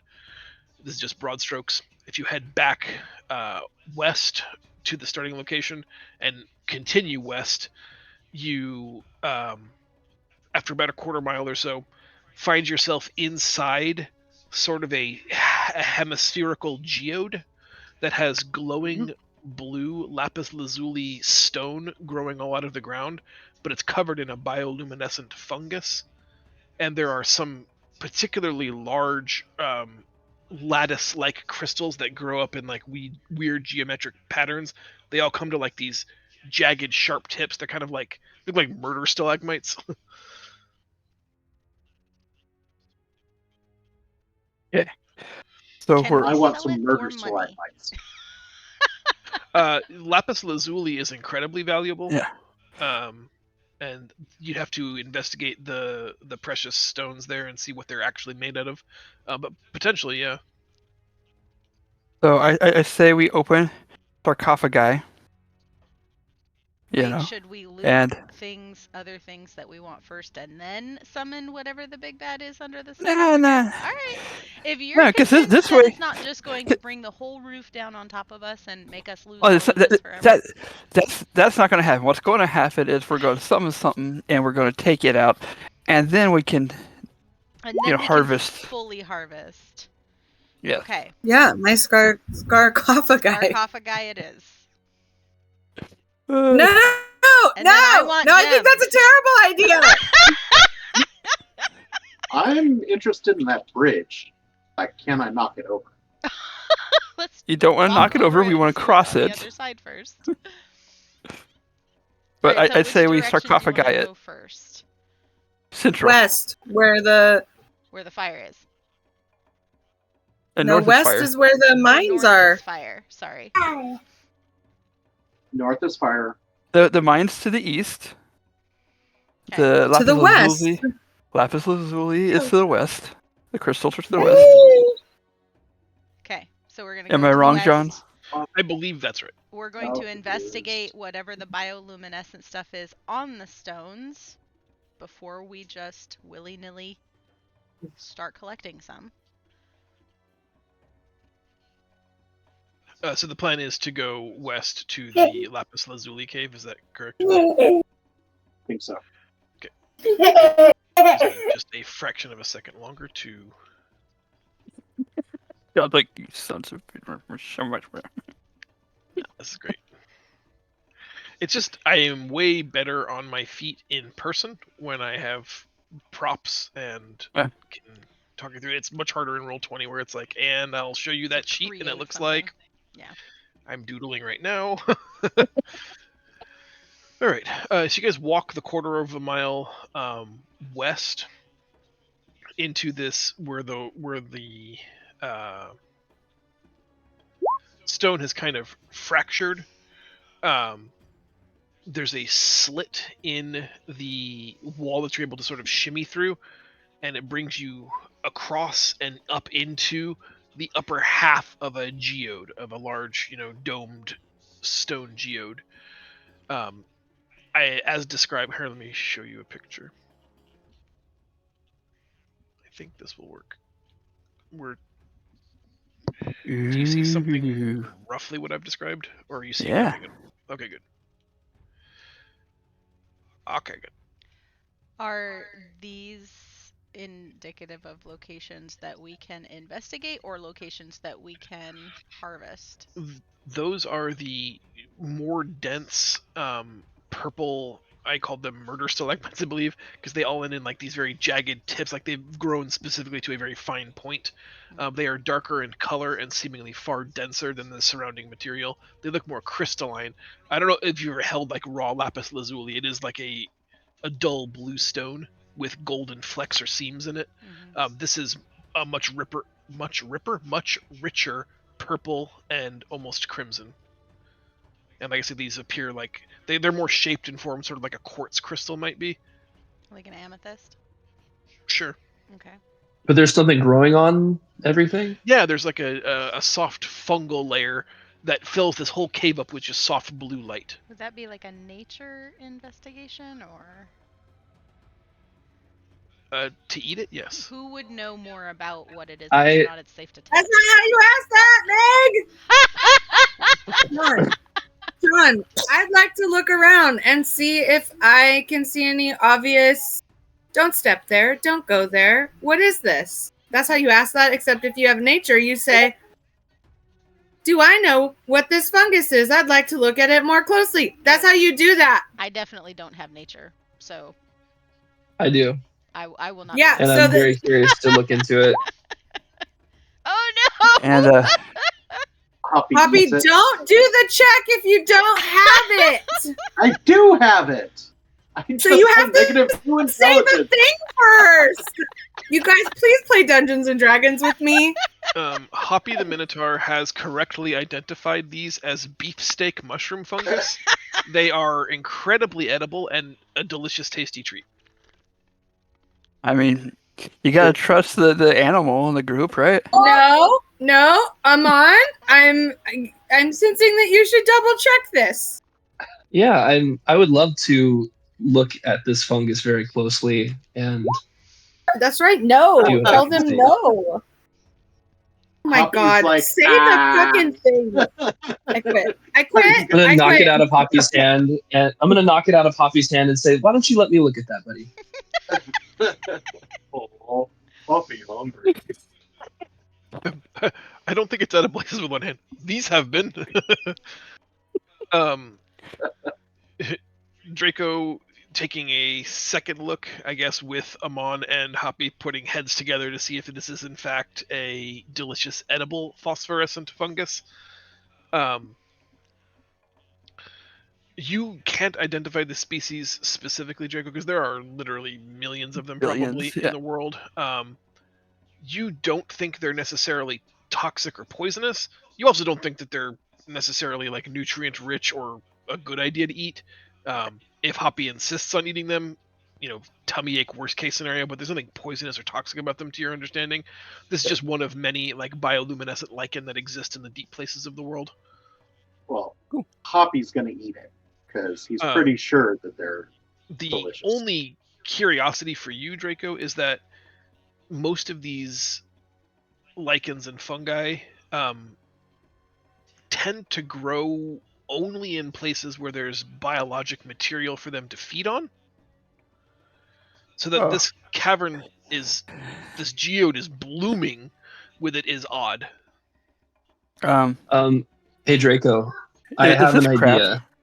Is this crap? Are we in crap right now?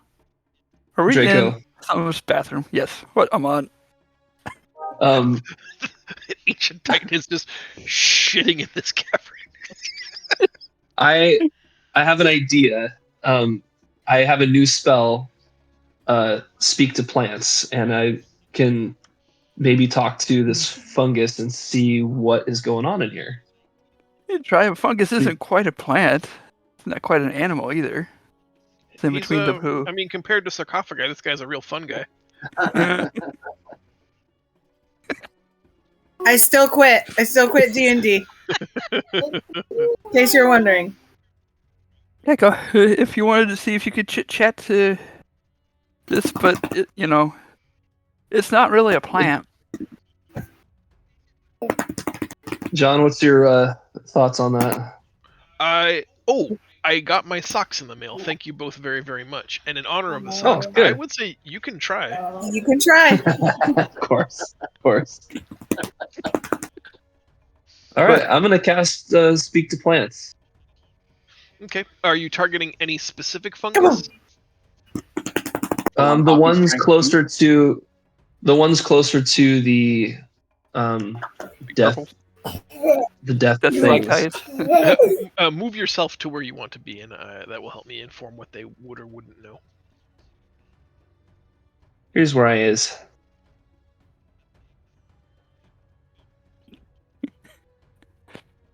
We lost them. I was gonna say nothing's changed for me. There you go. Oh, I moved. Sweet. Okay. You reach out with your mind. You are a steward of nature. Like that's your job, is to maintain sort of the balance in the natural world.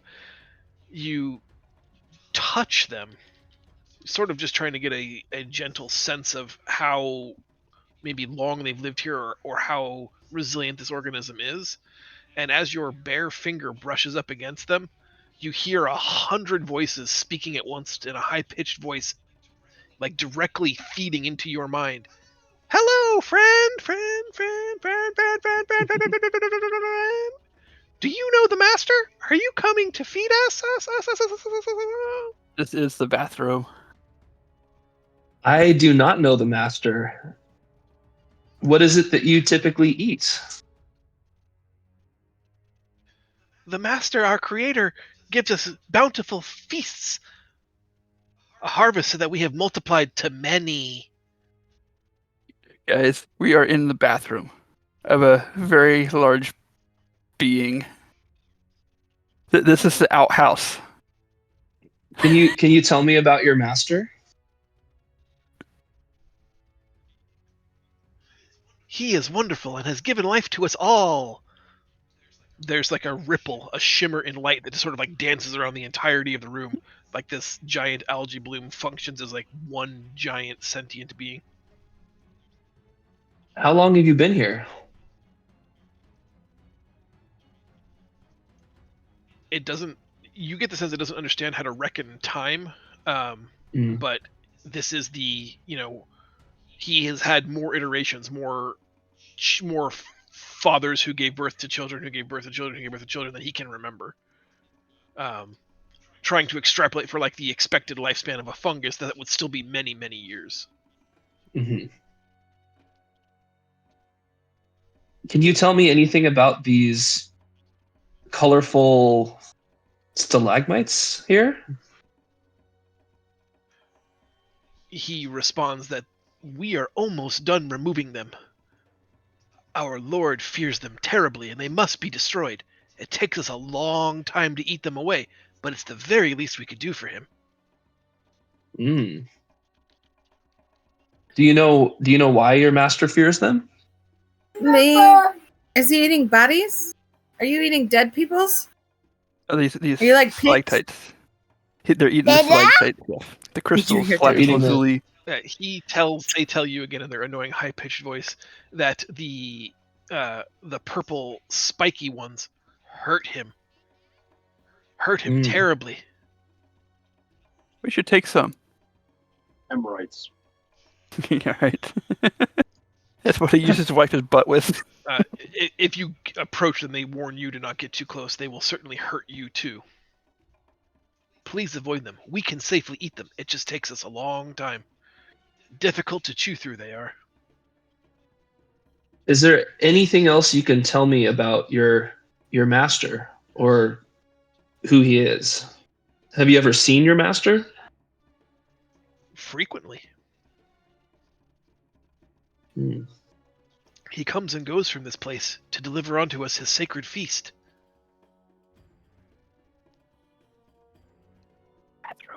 So Before him, he we were feeds nothing. you. After him, we are many. So he feeds you, but you also feed on these crystals. Not normally, but once we saw how much pain they cause him, we thought it was the least we could do. Mm. They're quite And disgusting. what does your master feed you? His bountiful harvest.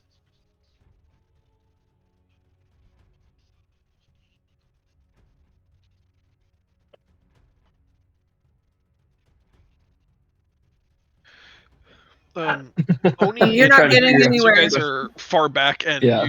usually like are the ones who most sensitive to, or actually mark 2 with danger sense. I'd like the 3 of you to make perception rolls.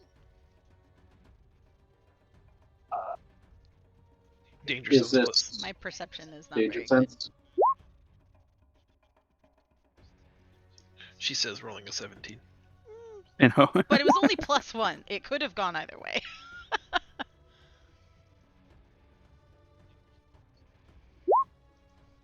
Jeez. Damn. Nice. Really, This is why we roll to our strengths, friends. This is why we roll to our strengths. taking a moment to really sort of let the entire scene sink in, as you're not sure what you're watching, but you are, each of you, fairly certain that your brother Amon is talking to that fungus, Mhm. which is, that's neat. But while you were sort of enamored with the beauty of this space and then confused by him talking to someone that's not speaking back, some potential hazards, some sights and sounds have eluded you, and now that this has become normalized, you're sort of letting the rest of the scene sink in.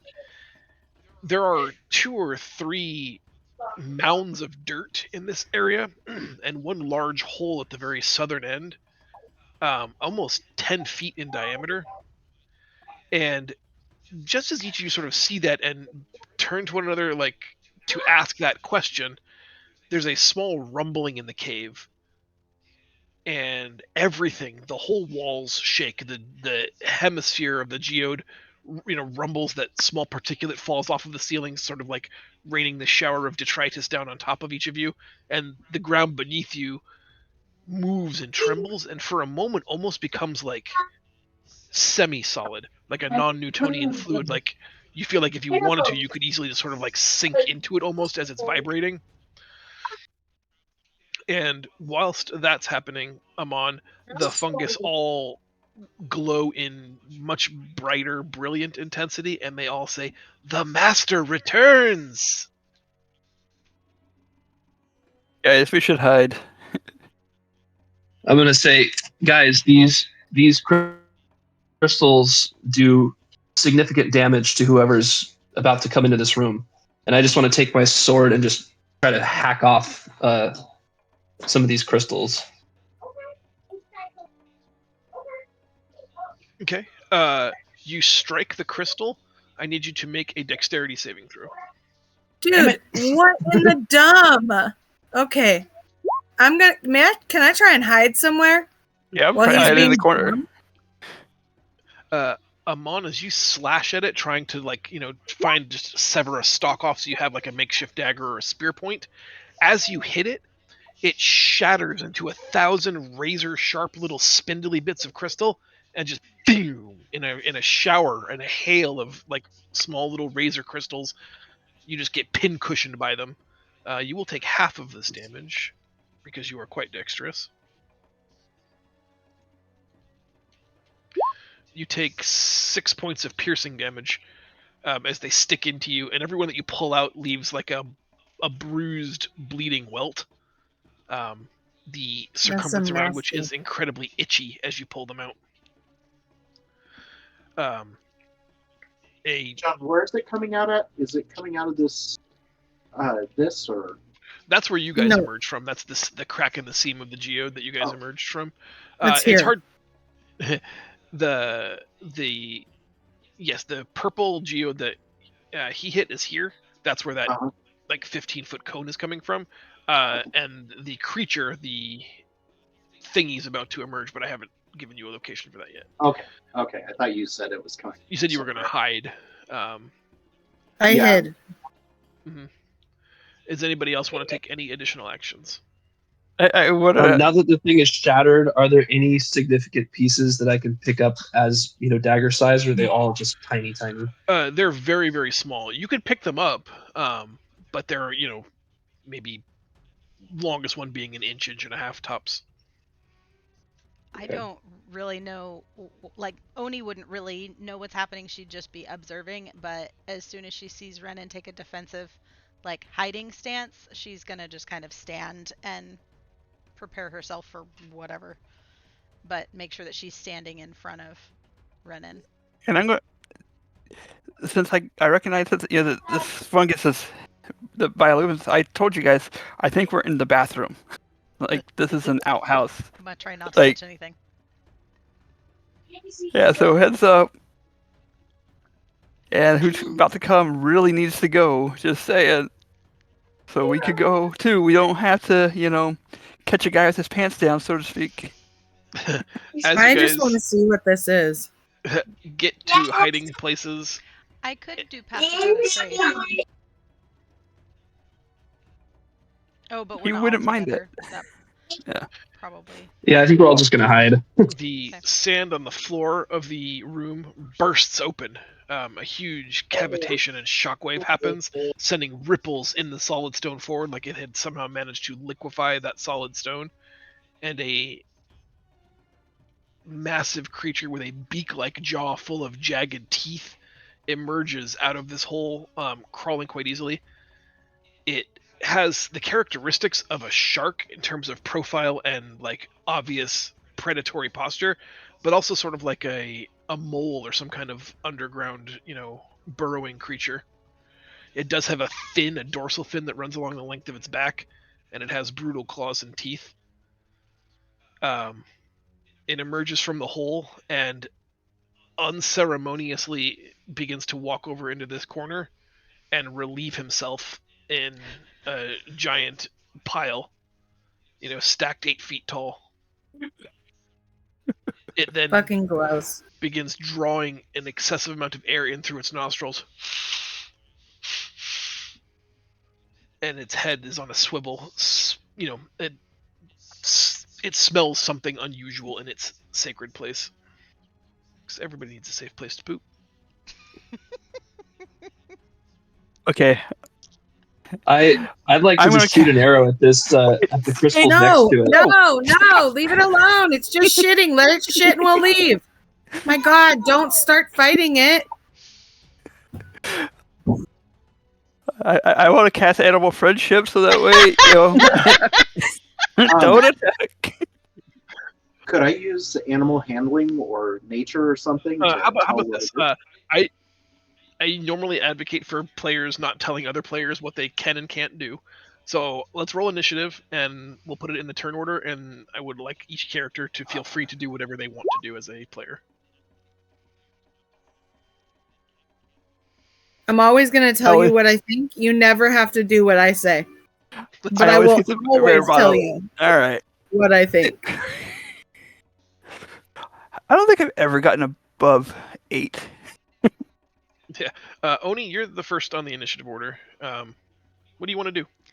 I am going to ready Nothing's fine too. a response if it attacks us, but I am not going to make any aggressive movements or cast anything to draw its attention. It is So I will ready an Still- attack if it attacks me or Okay. Hoppy. It's still relieving itself. It's quite flatulent, and while it is a huge creature, like the amount that it's leaving in here is impressive. Shocking.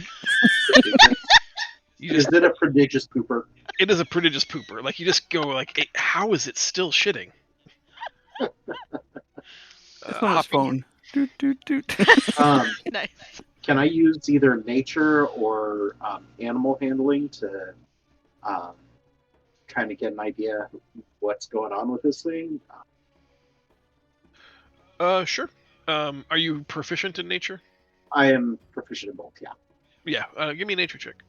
Okay.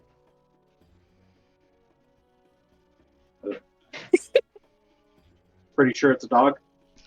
It is a heckin' big doggo, but you're certain it is definitely a dog. All right. I'm gonna stay where I'm at. Hoppy's like, I want to pet the dog. No, Hoppy, not while he's pooping. Can I pet that dog? I kind of want to go around the corner and like try and tame it. Try and Just make awkward eye contact, drop trow, and start shitting also. It's a I'm gonna power poop with move. that dog. Bubbles I wanna up my poop with that dog. nose. Oh, That dog. rude. That's a good video. Yeah, I kind of want to go out and try and make friends with it. I mean, that's what I do. I love animals, so I'm gonna go around the corner and like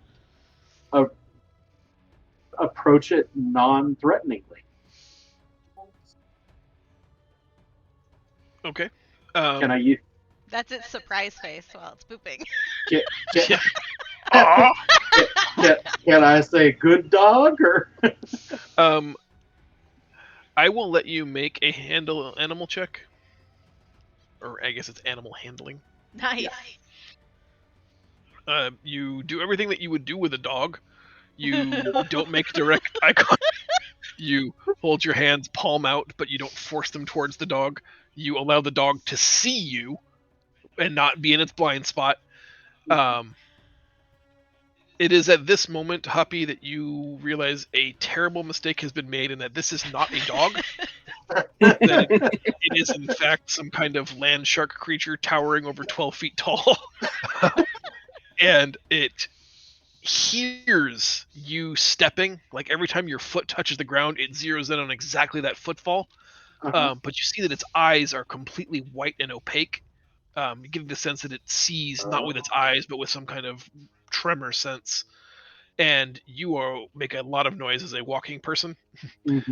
Minotaur. Turning the corner with your palms outstretched in a completely prostrate position, and you say, "Hey, good doggy." It releases a terrible high-pitched scream. You were expecting like a deep, guttural thing, but it's much more high-pitched, almost avian, and it screams at you and begins to charge. I'm going to roll initiative for it. And we'll move him into the initiative order after Renan. I mean, you screamed too, so I broke into you having a shit. You see Hoppy has walked outside trying to pet the heckin' big doggo. He has made eye contact with it. He has said, "Good doggy." The dog has pinched what he was doing, roared up onto its hind legs, slammed down hard, and has just taken off, digging deep ruts in the ground with its claws as it charges Hoppy. Can I? I'm guessing that the animal handling was my action. That was it. Yeah. Okay. Then can I move? Seeing it's trying to rush me, I'm gonna move a little further, just to give myself a little bit of room to protect myself. Okay. Amon, it's your turn. Hoppy runs into the center of the cage. Not a dog! Not a dog! All right. Yeah, as this is happening, I'm pulling out my bow, just in anticipation of shit going wrong, and it does. Literally. Right. Like Michelle's, just let him shit. He'll leave. Yeah. Not wrong. Not wrong. But now we're in the shit. So I'm gonna shoot at the crystal. Shark creature. He just wanted to shit in peace. Poor Sharky. I was just trying to make friends. I'm not mad at you. You did exactly what you always do. I just feel bad for it. Well. Oops. I did the wrong thing. Actually, much prefer trying to talk to the thing before just shooting a fucking arrow at it. He's a land shark. Well, no. I'm shooting the arrow at the crystal, by the way. Okay. It Crystal hits, that breaks into shards? I love this. It does exactly what you were expecting. You have sharded the sharter. Enunciation is important here. It does detonate in like this hail of sort of micro-explosive, crystalline barrage. The boulet is in the area of effect of this shower, and takes 13 points of piercing damage. So to curse me, you probably can't see his HP. All right, this is less than I expected, but I'm gonna cast Hunter's Mark and just shoot the thing itself now. Okay. Oh no! Ouch! Ouch! Ow! You did not. I did not. And the critical miss says...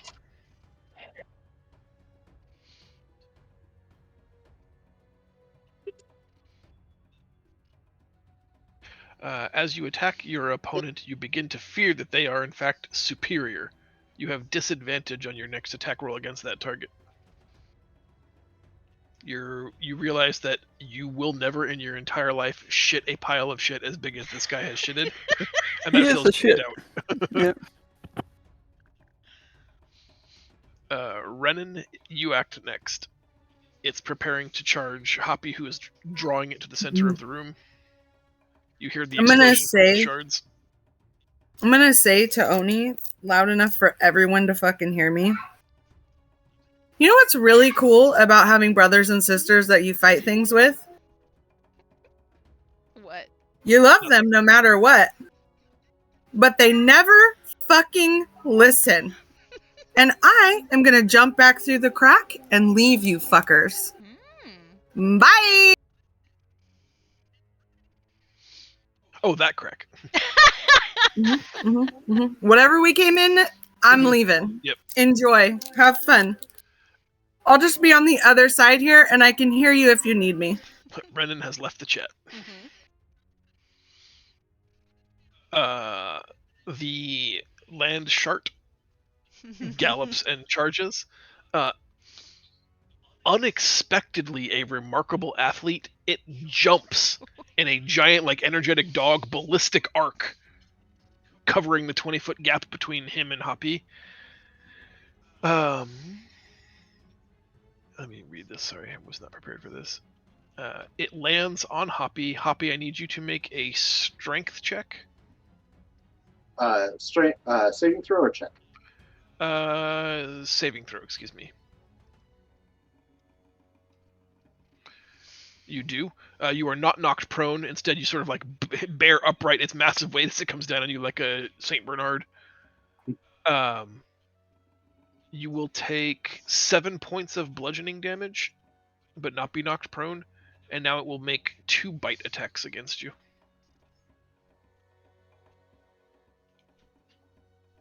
Not with advantage. 11 and 25. 1 hit. Oh, we'll make that first one a critical miss. That seems fair. The 25 hits, did you want a shield or something? Is that what you were going to say? But I don't think that helps you. Yeah, it doesn't help. 29 points of piercing. And...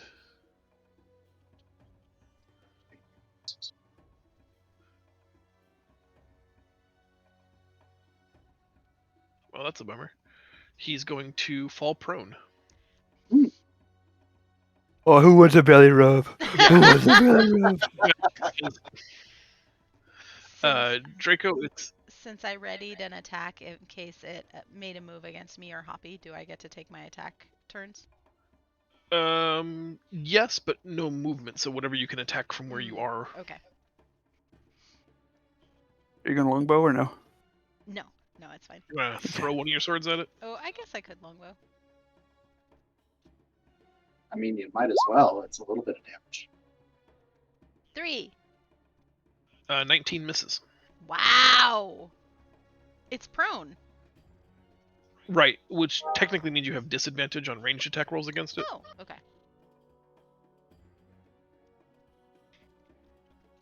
Now it's Draco's turn. Okay. Draco, it ran across the room, jumped on Hoppy, bit him for a ton of hit points, and then Hoppy kind of just like sloughed him over, sort of judo tossed him over his hip, slamming the creature onto the stone floor. So I came over this way, and then I cast Animal Friendship. Just go ahead and do level 1. I think that should be good.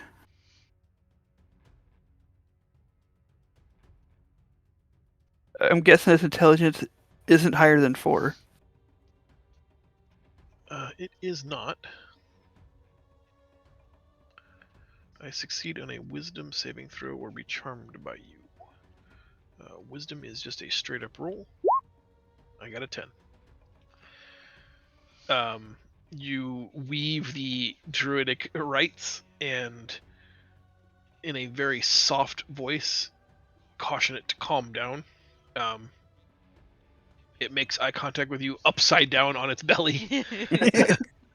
But its little armored nubbin of a tail wags a little bit. You get the sense that the spell has taken hold. And for the moment, it stops trying to thrash and eat Hoppy's legs and is just sort of like tonguing the bladed beak of its mouth. Yeah, I want to slowly walk over to it and see if I can pet its belly. Who's a good boy? Who's a good boy? For the moment, it lets you give him tummy scritches, and he enjoys it. The master is pleased. Okay, Hoppy. I'm going to give it scritches too. Oni, it's your turn at the start of round 2. Well, I'm certainly not going to attack it if it's letting them give it belly scritches. The boys are rubbing its belly. I would like to potentially harvest some of the valuable gems and then join Renan outside.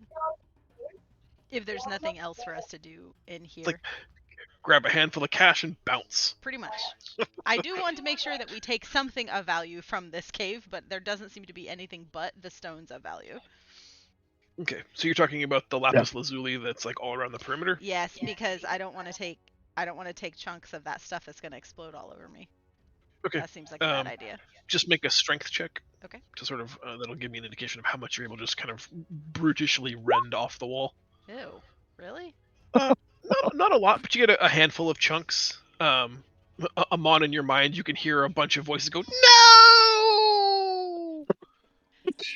as the funguses are ripped off their brethren, and Oni pockets them. How much do I have all added to my inventory? Put down 1.5 pound, so 0.5 pounds of lapis lazuli. John just mansplained half to you. No, I realized that when John I said just 1.5 pound, half. I that heard sounded like 1.5. I'm glad he did. And then I he heard said, 1.5. put down 0.5. We've actually I had was like, this problem John, before. I bet Meg knew that. No, he knew I bet Meg knew that I heard 1.5. I was gonna give myself an extra pound. I loved it. Specificity is important. I think. Go ahead, Marco.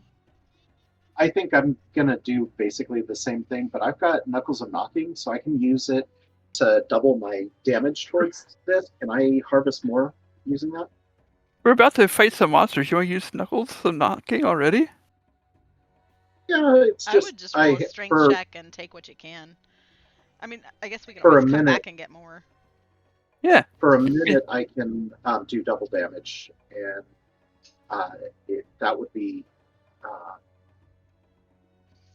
I don't know. John, are you okay with You're that? not rolling I'm damage fine with it, yeah. against it. It's just a strength roll. If you want to save the CD. How much time do the Knuckles of Knocking? I only use it to give myself a little bit of extra. Like I use it to nuke from far away, so I really don't need it on that often. Okay. So, so I can do a strength check to get some lapis. Yep. Oh, you get a Is little that bit with- more. You get 0.6. Just to make sure that I understand, this is you with Knuckles or not? You decided With to Knuckles. Okay. Make the strength check with advantage. Okay. So roll one more time. We'll keep the higher of the two results.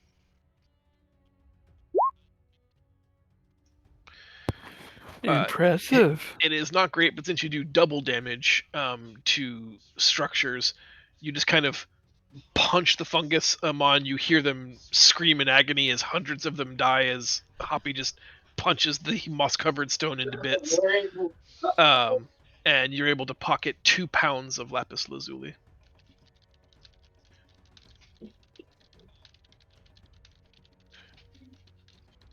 Okay. Do we want? You could drop your spell. I like the. We don't know what's We're- happening. He's the only one that knows that this is happening, and I just We're am definitely gonna continue the genocide. You just have the option of tuning it out if you wish. Hey, the lapis or the knuckles of knocking is good for 10 rounds. Damn it! Amon, any actions that you want to take this round? Yeah. Amon is, inherently practical and knows that I'm not feeling too personally attached to the fungus. It's not a big deal. I do want to collect some of the shards that are on the floor, just to see what those might be useful for later. Whether that's a good idea. Yeah, so I'm gonna take a couple handfuls of those. Since everyone else is going lapis lazuli, I'll take some of the purple shards. Okay. As just a rough measure for my own edification and to not like accidentally make more explode, can I get a dexterity check? You are very lithe and graceful, but this is just like how delicate can you be with something that is potentially fragile and explosive?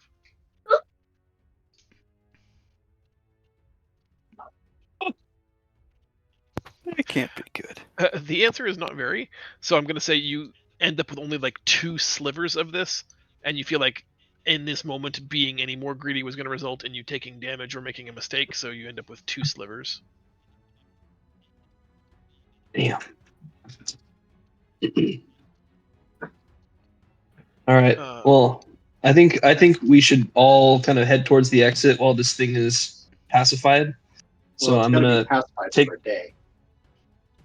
Well, I'm gonna take my 2 shards and.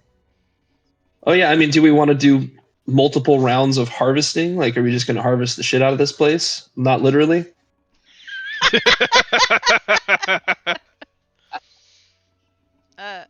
I'm okay to do 1 or 2 more rounds of recovery. I don't want to take too much because, like, we are guests in this encampment, right? So we're kind of taking what we think we can get away with. But it would be kind of nice to be able to make a ton of money to invest in Draco's Grotto or buy magic equipment, since that's something that we want. Yep, for sure.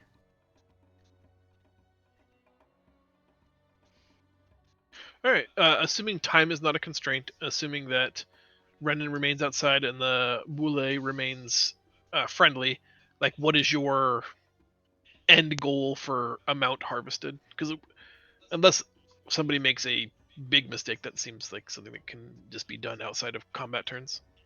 I just want to go until the bullet or the knuckles of knocking ends. So 10 rounds, as much as I can get. I'm not going to stay here forever, but I feel like this is valuable enough that it would be worth going. If the goal is to say that you think 5 pounds is the limit that no one would notice or be upset about, that's easily obtainable for sure. Per person or total? So can we do 5 pounds each? I wanted 5 pounds for myself. Okay. Is it all being stored in the bag of holding? Is it going to be kept individually? Oh no, it is not, because she's not here. Yeah, that's small enough for me to just put in my backpack. Because Okay. So the 4 of you collect a total of 20 pounds of lapis lazuli, 5 pounds apiece. Is that true? I'd like to take a little bit more of the crystal, so I'd probably do like 2 pounds of the crystal and 3 pounds of lapis lazuli. Okay, that seems fair. And then I'll tell Renan when we get outside what we did, in case she wants to come back in and get some for herself.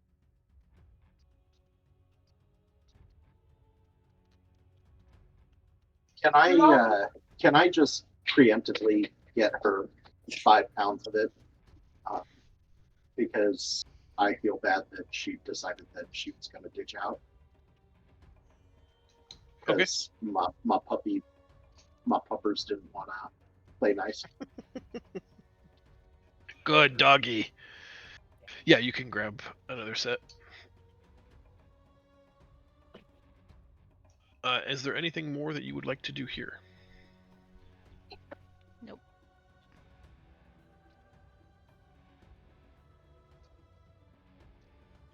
Okay, then leaving the geode and the very happy tummy boy, who at first follows Draco a little bit, but then decides he'd rather just sort of stay here in his comfort zone. And finish pooping.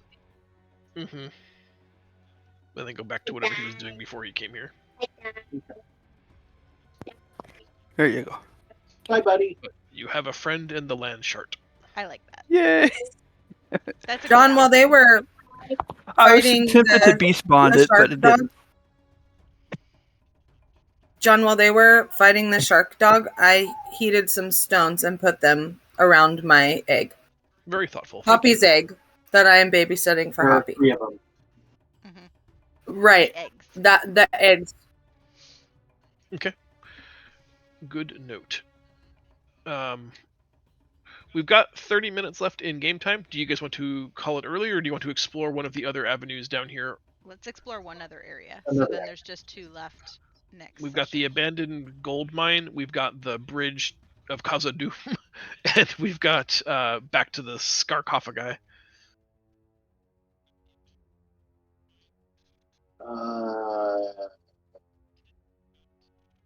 Bridge. Bridge. We go to the bridge. Fly, you fools! Fly. I appreciated that. Ooh, Levatuke. You Yes, see? walk comfortably, carefully, all the way back across to the sarcophagi, and then I believe we said initially south to where this bridge is. I'm going to move you to there. Once you guys get close, I'd like a perception roll. You're like a what? Can I check on the bird as well? One more time. Oh, right. I was calling for perception rolls from the folks at the bridge, and the bird. Oh, sorry, I have to jump back and forth between folders. Give me 1 sec. Yep. No. You want perception from all of us? I'm sorry. Yeah. Anyone on the Anybody bridge? who'd like to. No. The bird in flight has flown a good distance, several miles from the camp where the artifacts are being discovered, where you guys are spelunking. You check in with it now, though, because it's seeing something that it sees a sandstorm, but when you look at it, it is unmoving.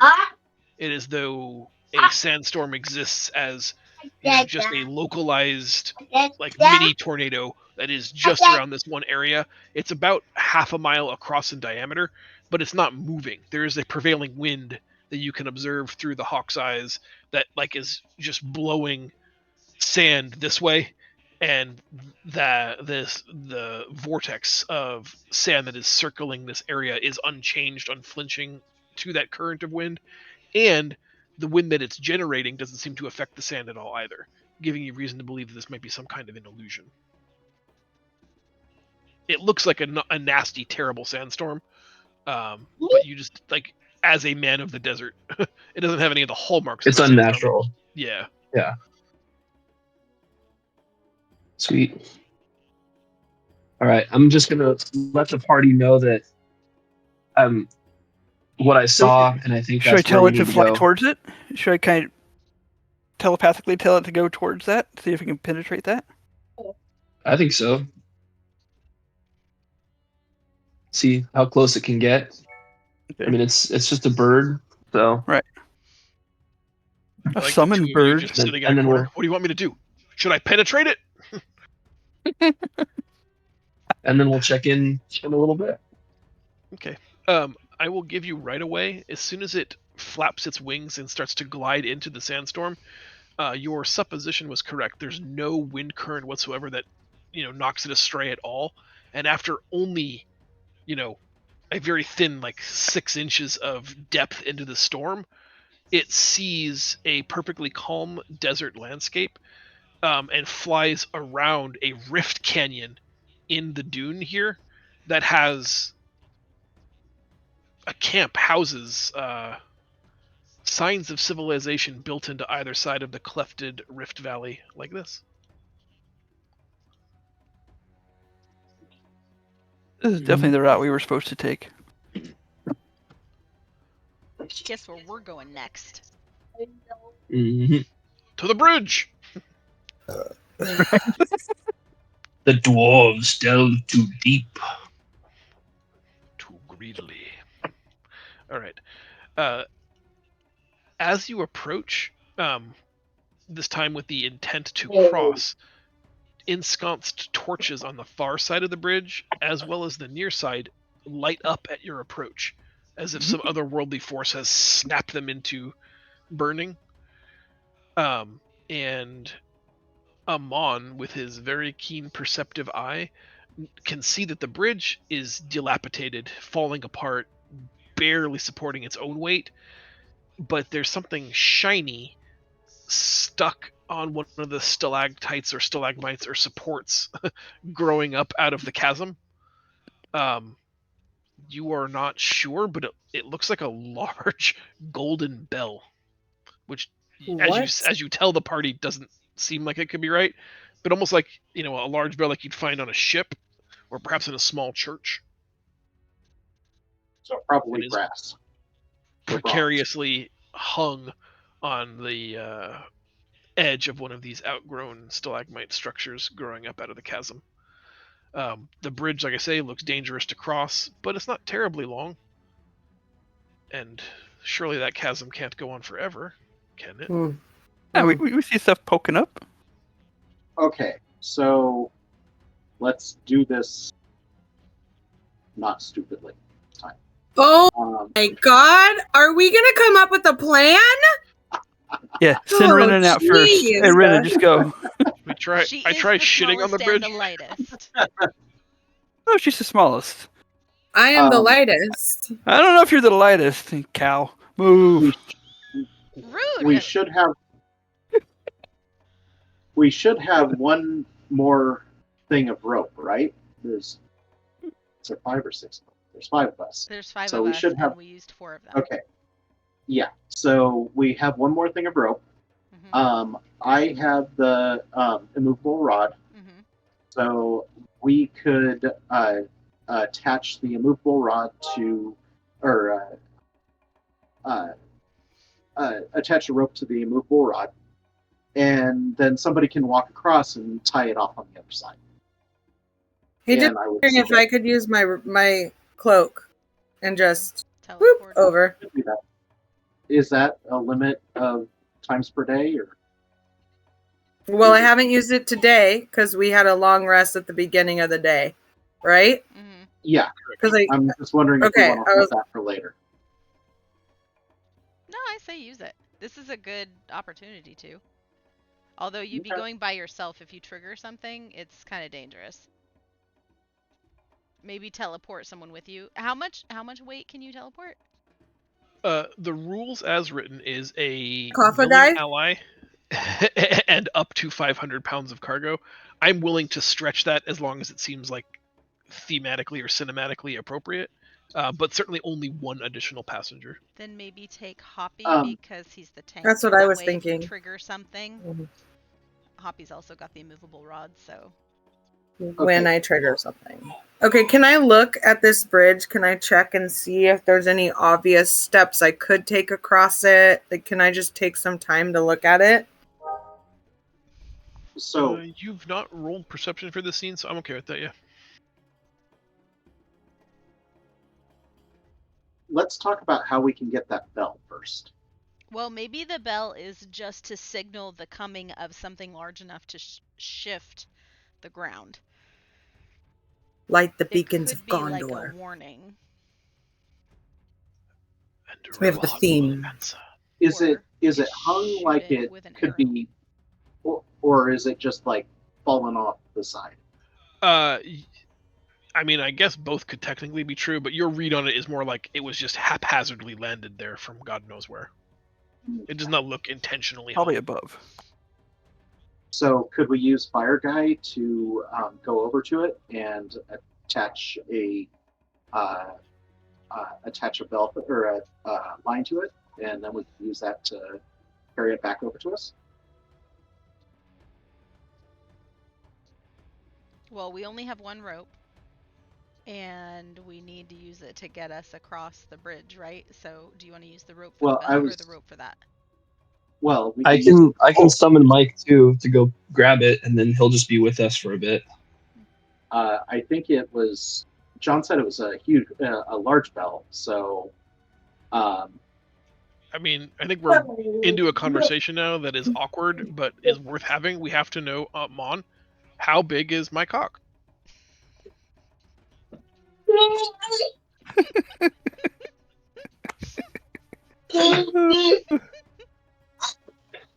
Big enough? I mean, that is my go-to answer. I think it's at least a medium-sized character. I don't think it's small. So I do believe the Average, at least. I believe the strength score on the Spirit of the Air is 10, so it should be easily able to grab a bell that size. If we want to do that. Not endorsing the plan, just the concept that. Yeah. well, I'm okay doing that, so that we can use the rope for something else, and then Mike will be available for combat for a little while. okay. He sticks around for like an hour, right? Yeah. So I think that's a good plan. Alright. Then I Do we will. want to get the bell first, or do we want to cross the bridge first? What are we gonna do with the belt Cross once first. we get it? I mean, Yeah. we don't Look at it. need it yet. Not ring it?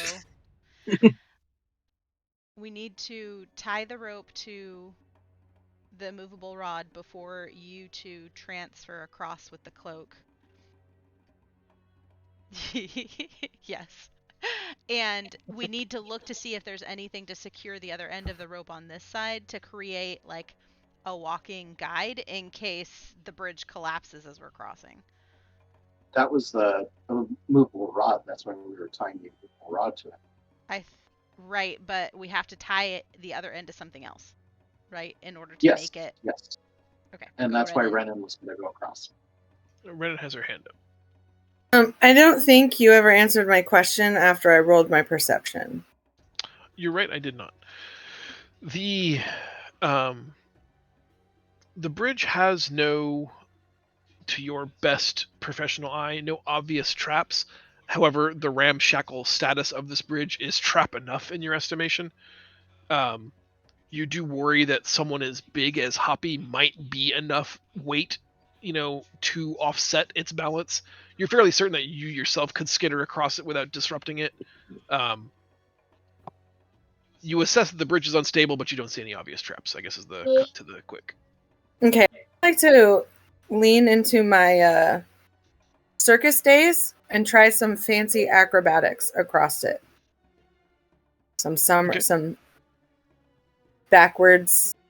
I don't know anything about gymnastics, guys. Catherine I'm sorry. Zeta-Jones from Entrapment. Correct. Okay. And if I think I can make it across it, I am confident in my wraith skills to just sort of do it. Nice. What a remarkable athlete. Mm-hmm. Indeed. Acrobat. I want the acrobat title. You are, in fact, a remarkable acrobat. You deftly maneuver from like sure-footed spot to sure-footed spot in a series of tumbles and leaps that make everybody like, oh my god, she made it. Okay. In a way that is, you're certain, not reproducible by any other member of your team. So like when you give them just step where I stepped and you'll be fine, you're going to get, 4 resounding like, how? Huh? Yeah. Whilst you're moving, Renan, Yep. several of the stalagmites begin to move. No, they You don't. You don't take your eyes off the prize because you're so focused on being a remarkable acrobat, but peripherally you can see that there's like a wrinkling and an undulating to the stone forms around you. You make it to the stone archway, which has a metallic portcullis in it, and you can see that there is a cubby, 2 cubbies on each side of the door, that contain a highly polished cube of stony mineral, and there are an equivalent matching insert, 4 inserts in the metallic door. It appears to be some kind of puzzle or keyway.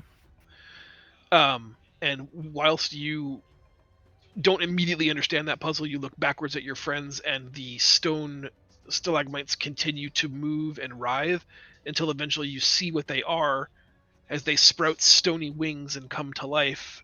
Gargoyles take flight across the causeway. Fucking shit. Does the bell ring? The bell does not ring. Well, it's a good thing I summoned Mike. But can I toll the bells? I'm Would not. you I don't guys have like that. to use the same initiative from last time, or do you want to roll again? I'm fine with that.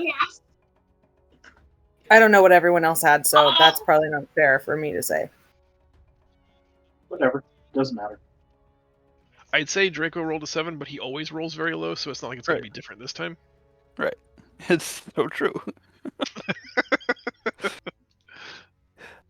I mean, just for shits and giggles, I just want to hit it just to see if it's higher.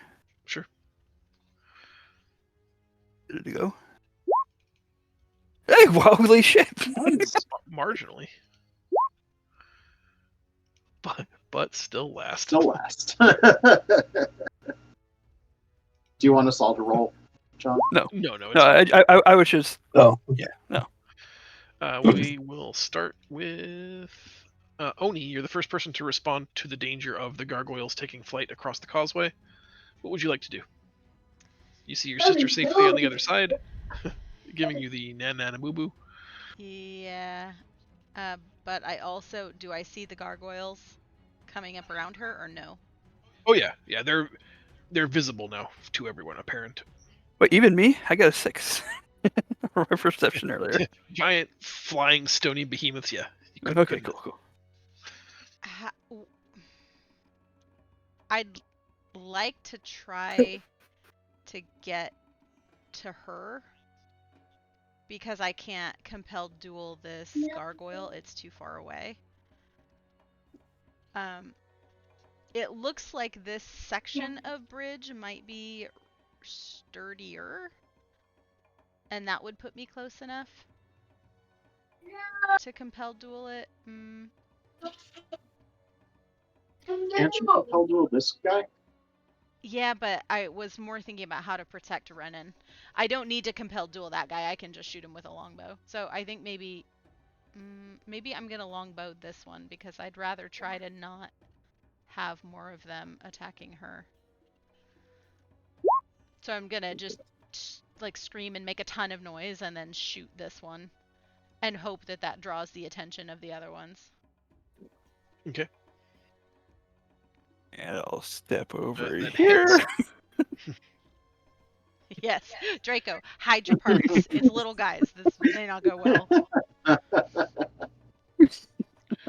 But your bow is not magical, is that correct? No, it's just a plain longbow. Just a boring old stupid bow. Yeah. I am not very exciting in ranged fights. Not a remarkable archer. Definitely not. Okay. You can take a second shot, I believe. Sure. I will shoot this one.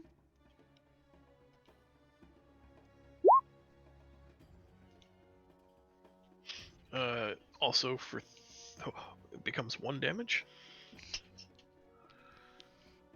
At least that way, hopefully I'm drawing their attention this way. And you said you were hooting and or hollering in an attempt to get their attention? Yes. If I can have a performance check. You bet. Bet, say less. Nice. Ooh. All right. Hoppy, Oni has put on a show, calling the gargoyles all kinds of names, swearing at them in 3 languages, and shooting at them. You don't know why she hates them so much, but it's your turn. I'm gonna do basically the same thing because I want to pull aggro best I can. I'm gonna make my myself look big. Use a dread helm, make giant flames coming out of it, and I'm gonna shoot at. I think I can hit blue. I'm just gonna shoot with my longbow. Okay. It's a hit. And and I'm raging. So Okay. at +3, 10 damage. You only get. Oh ranged yeah, that's strength right. weapons. Yep. Okay, and then I'll. You know what, I'm just gonna hit him twice.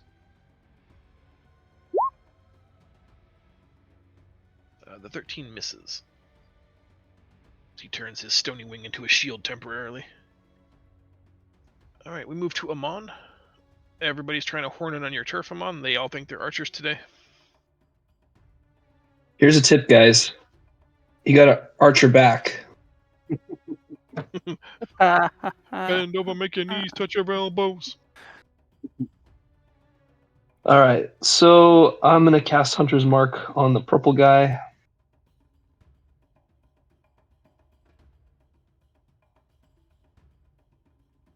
And give him the good old moon. Show him where the moon's at. That hits for 11 plus Hunter's Mark. Mark. Nice. Do it again. Another hit for 11. And while this is happening, Mike is going to go retrieve the bell.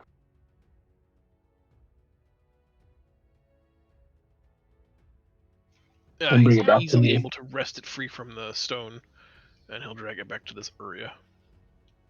I'm putting it there just because Sweet. I can't stack it. Oh, there, that's better. Yep. All right, Renan, your turn on the far side. You see your team has engaged the gargoyles. What would you like to do? I would like to not move. I would like to steady aim, and I'd like to shoot the shit out of that guy. Before I do that, can I see any other metallic cubes that would fit into those 4 cubbies? There seem to only be 4 options. Okay. Something that I want to think about. Mm-hmm.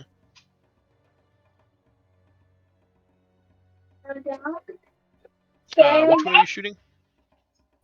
Blue. Red or blue? Blue. Sorry, I missed the ping. That hits, and I see 5 points, Blue. but we're waiting on sneak Blue. attack. Blue. Oh, I didn't hit steady aim. I'm sorry. You're good. Okay. Well, And the bow has no magic qualities, correct? no, thank you for reminding me. I need it. I want it.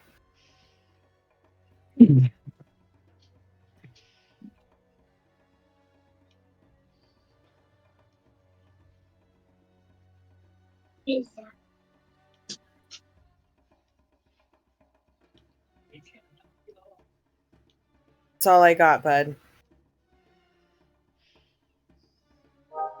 Smash! Alright, only one of them gets to make an attack. The others had to double move to get there. Hoppy, you will be the only person attacked by the gargoyle this turn. What? Yep, misses all over the place.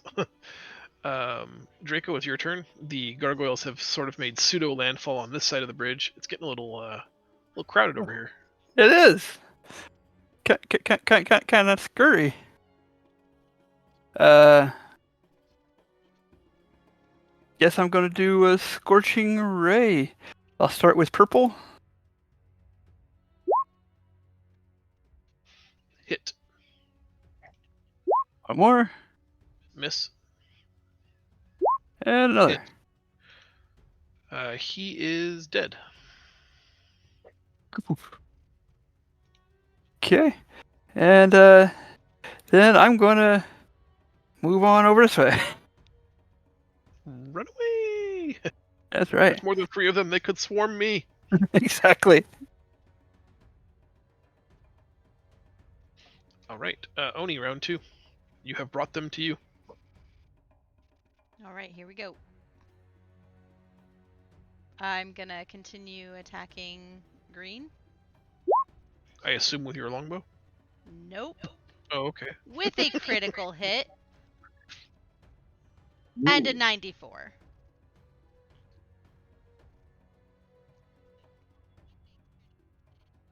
I can't wait till I hit the double damage crit, because I just got an upgrade to my crit damage, Nice. and that's going to be awesome.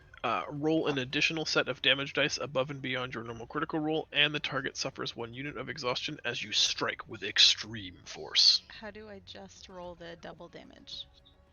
Just roll 1d8.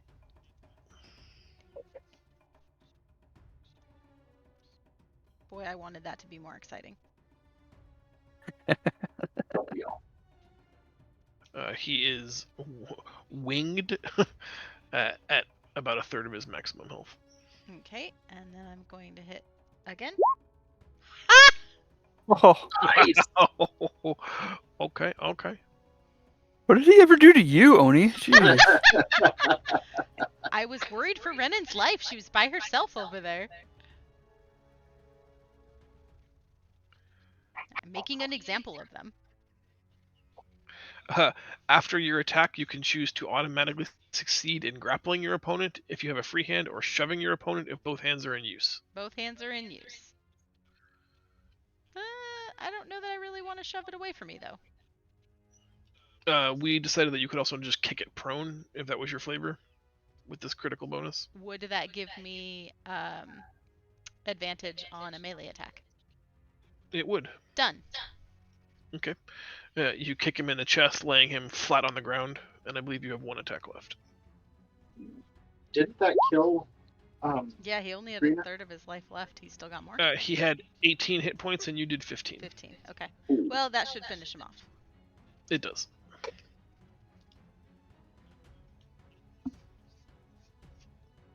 It is Happy's turn. All right, Red. You and me. I'm going to hit him with my ball. Not like that, I'm not. That smile. First maul miss, second maul hit. 14, but no magic penalty makes it 7 damage.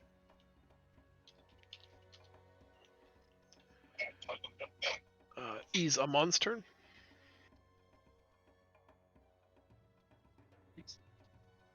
All right. I'm going to back up just a little bit. And I'm going to start by having Mike attack the red guy. I have to pull up his sheet real quick, which I didn't do. Holy sheet.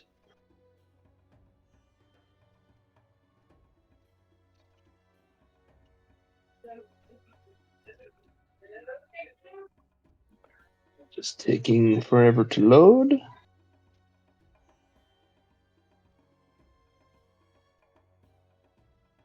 Oh, that's weird. It's saying it can't be found.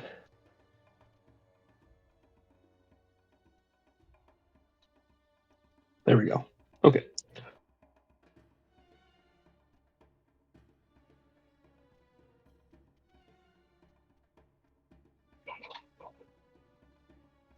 My goodness. Sorry, this is taking forever to load. Maybe I'll just take my turn first.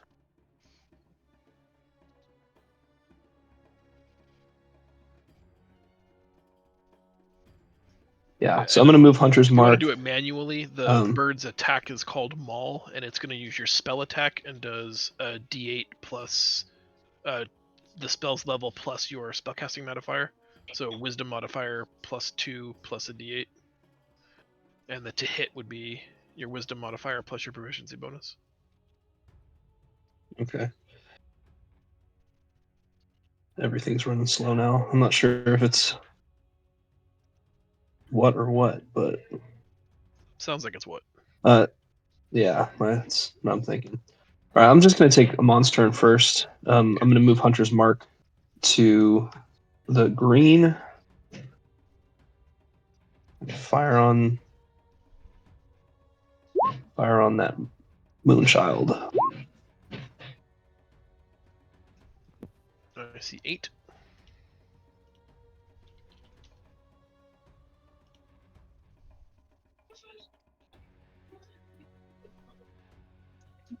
Second attack, yeah. Mm-hmm.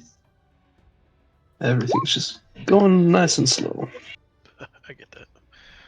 I see 8 damage. He's almost halved. Okay. Now let's see if Mike. Mike can get it up.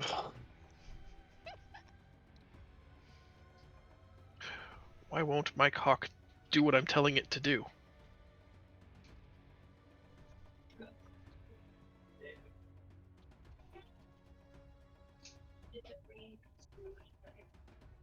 Yeah, this character sheet's just not opening. Okay. What's the manual roll? It'll be your spell roll, so it'll be proficiency plus wisdom modifier. As your wisdom mod +2 or +3. And then I roll, you said a D8? Mm-hmm.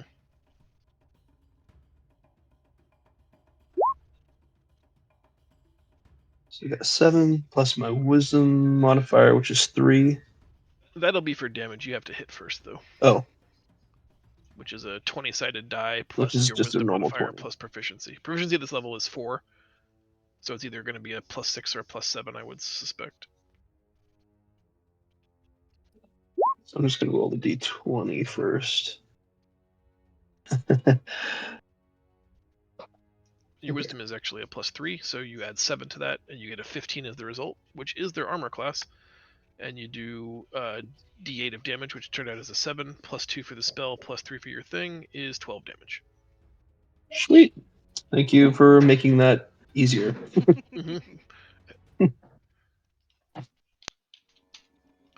All right, and it's Renan's turn.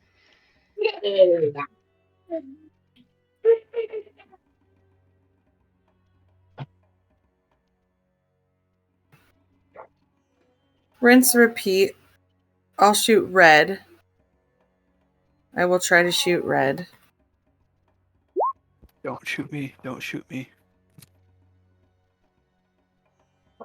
A 17 hits for 19 points. And that was red? Yeah.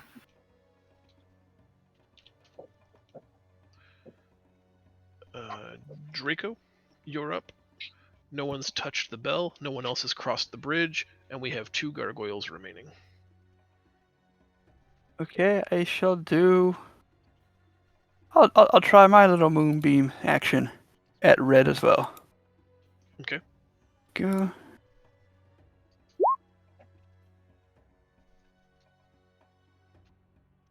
Actual moonbeam. Actual moonbeam. That's right.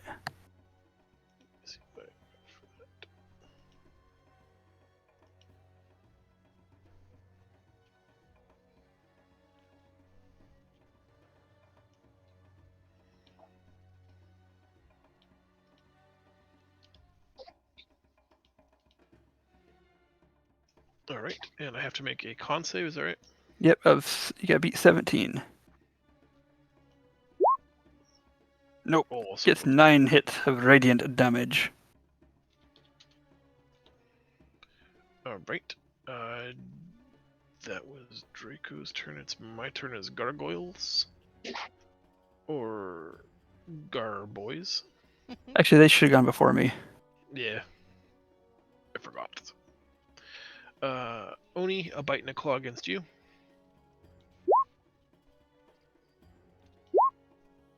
Both hit.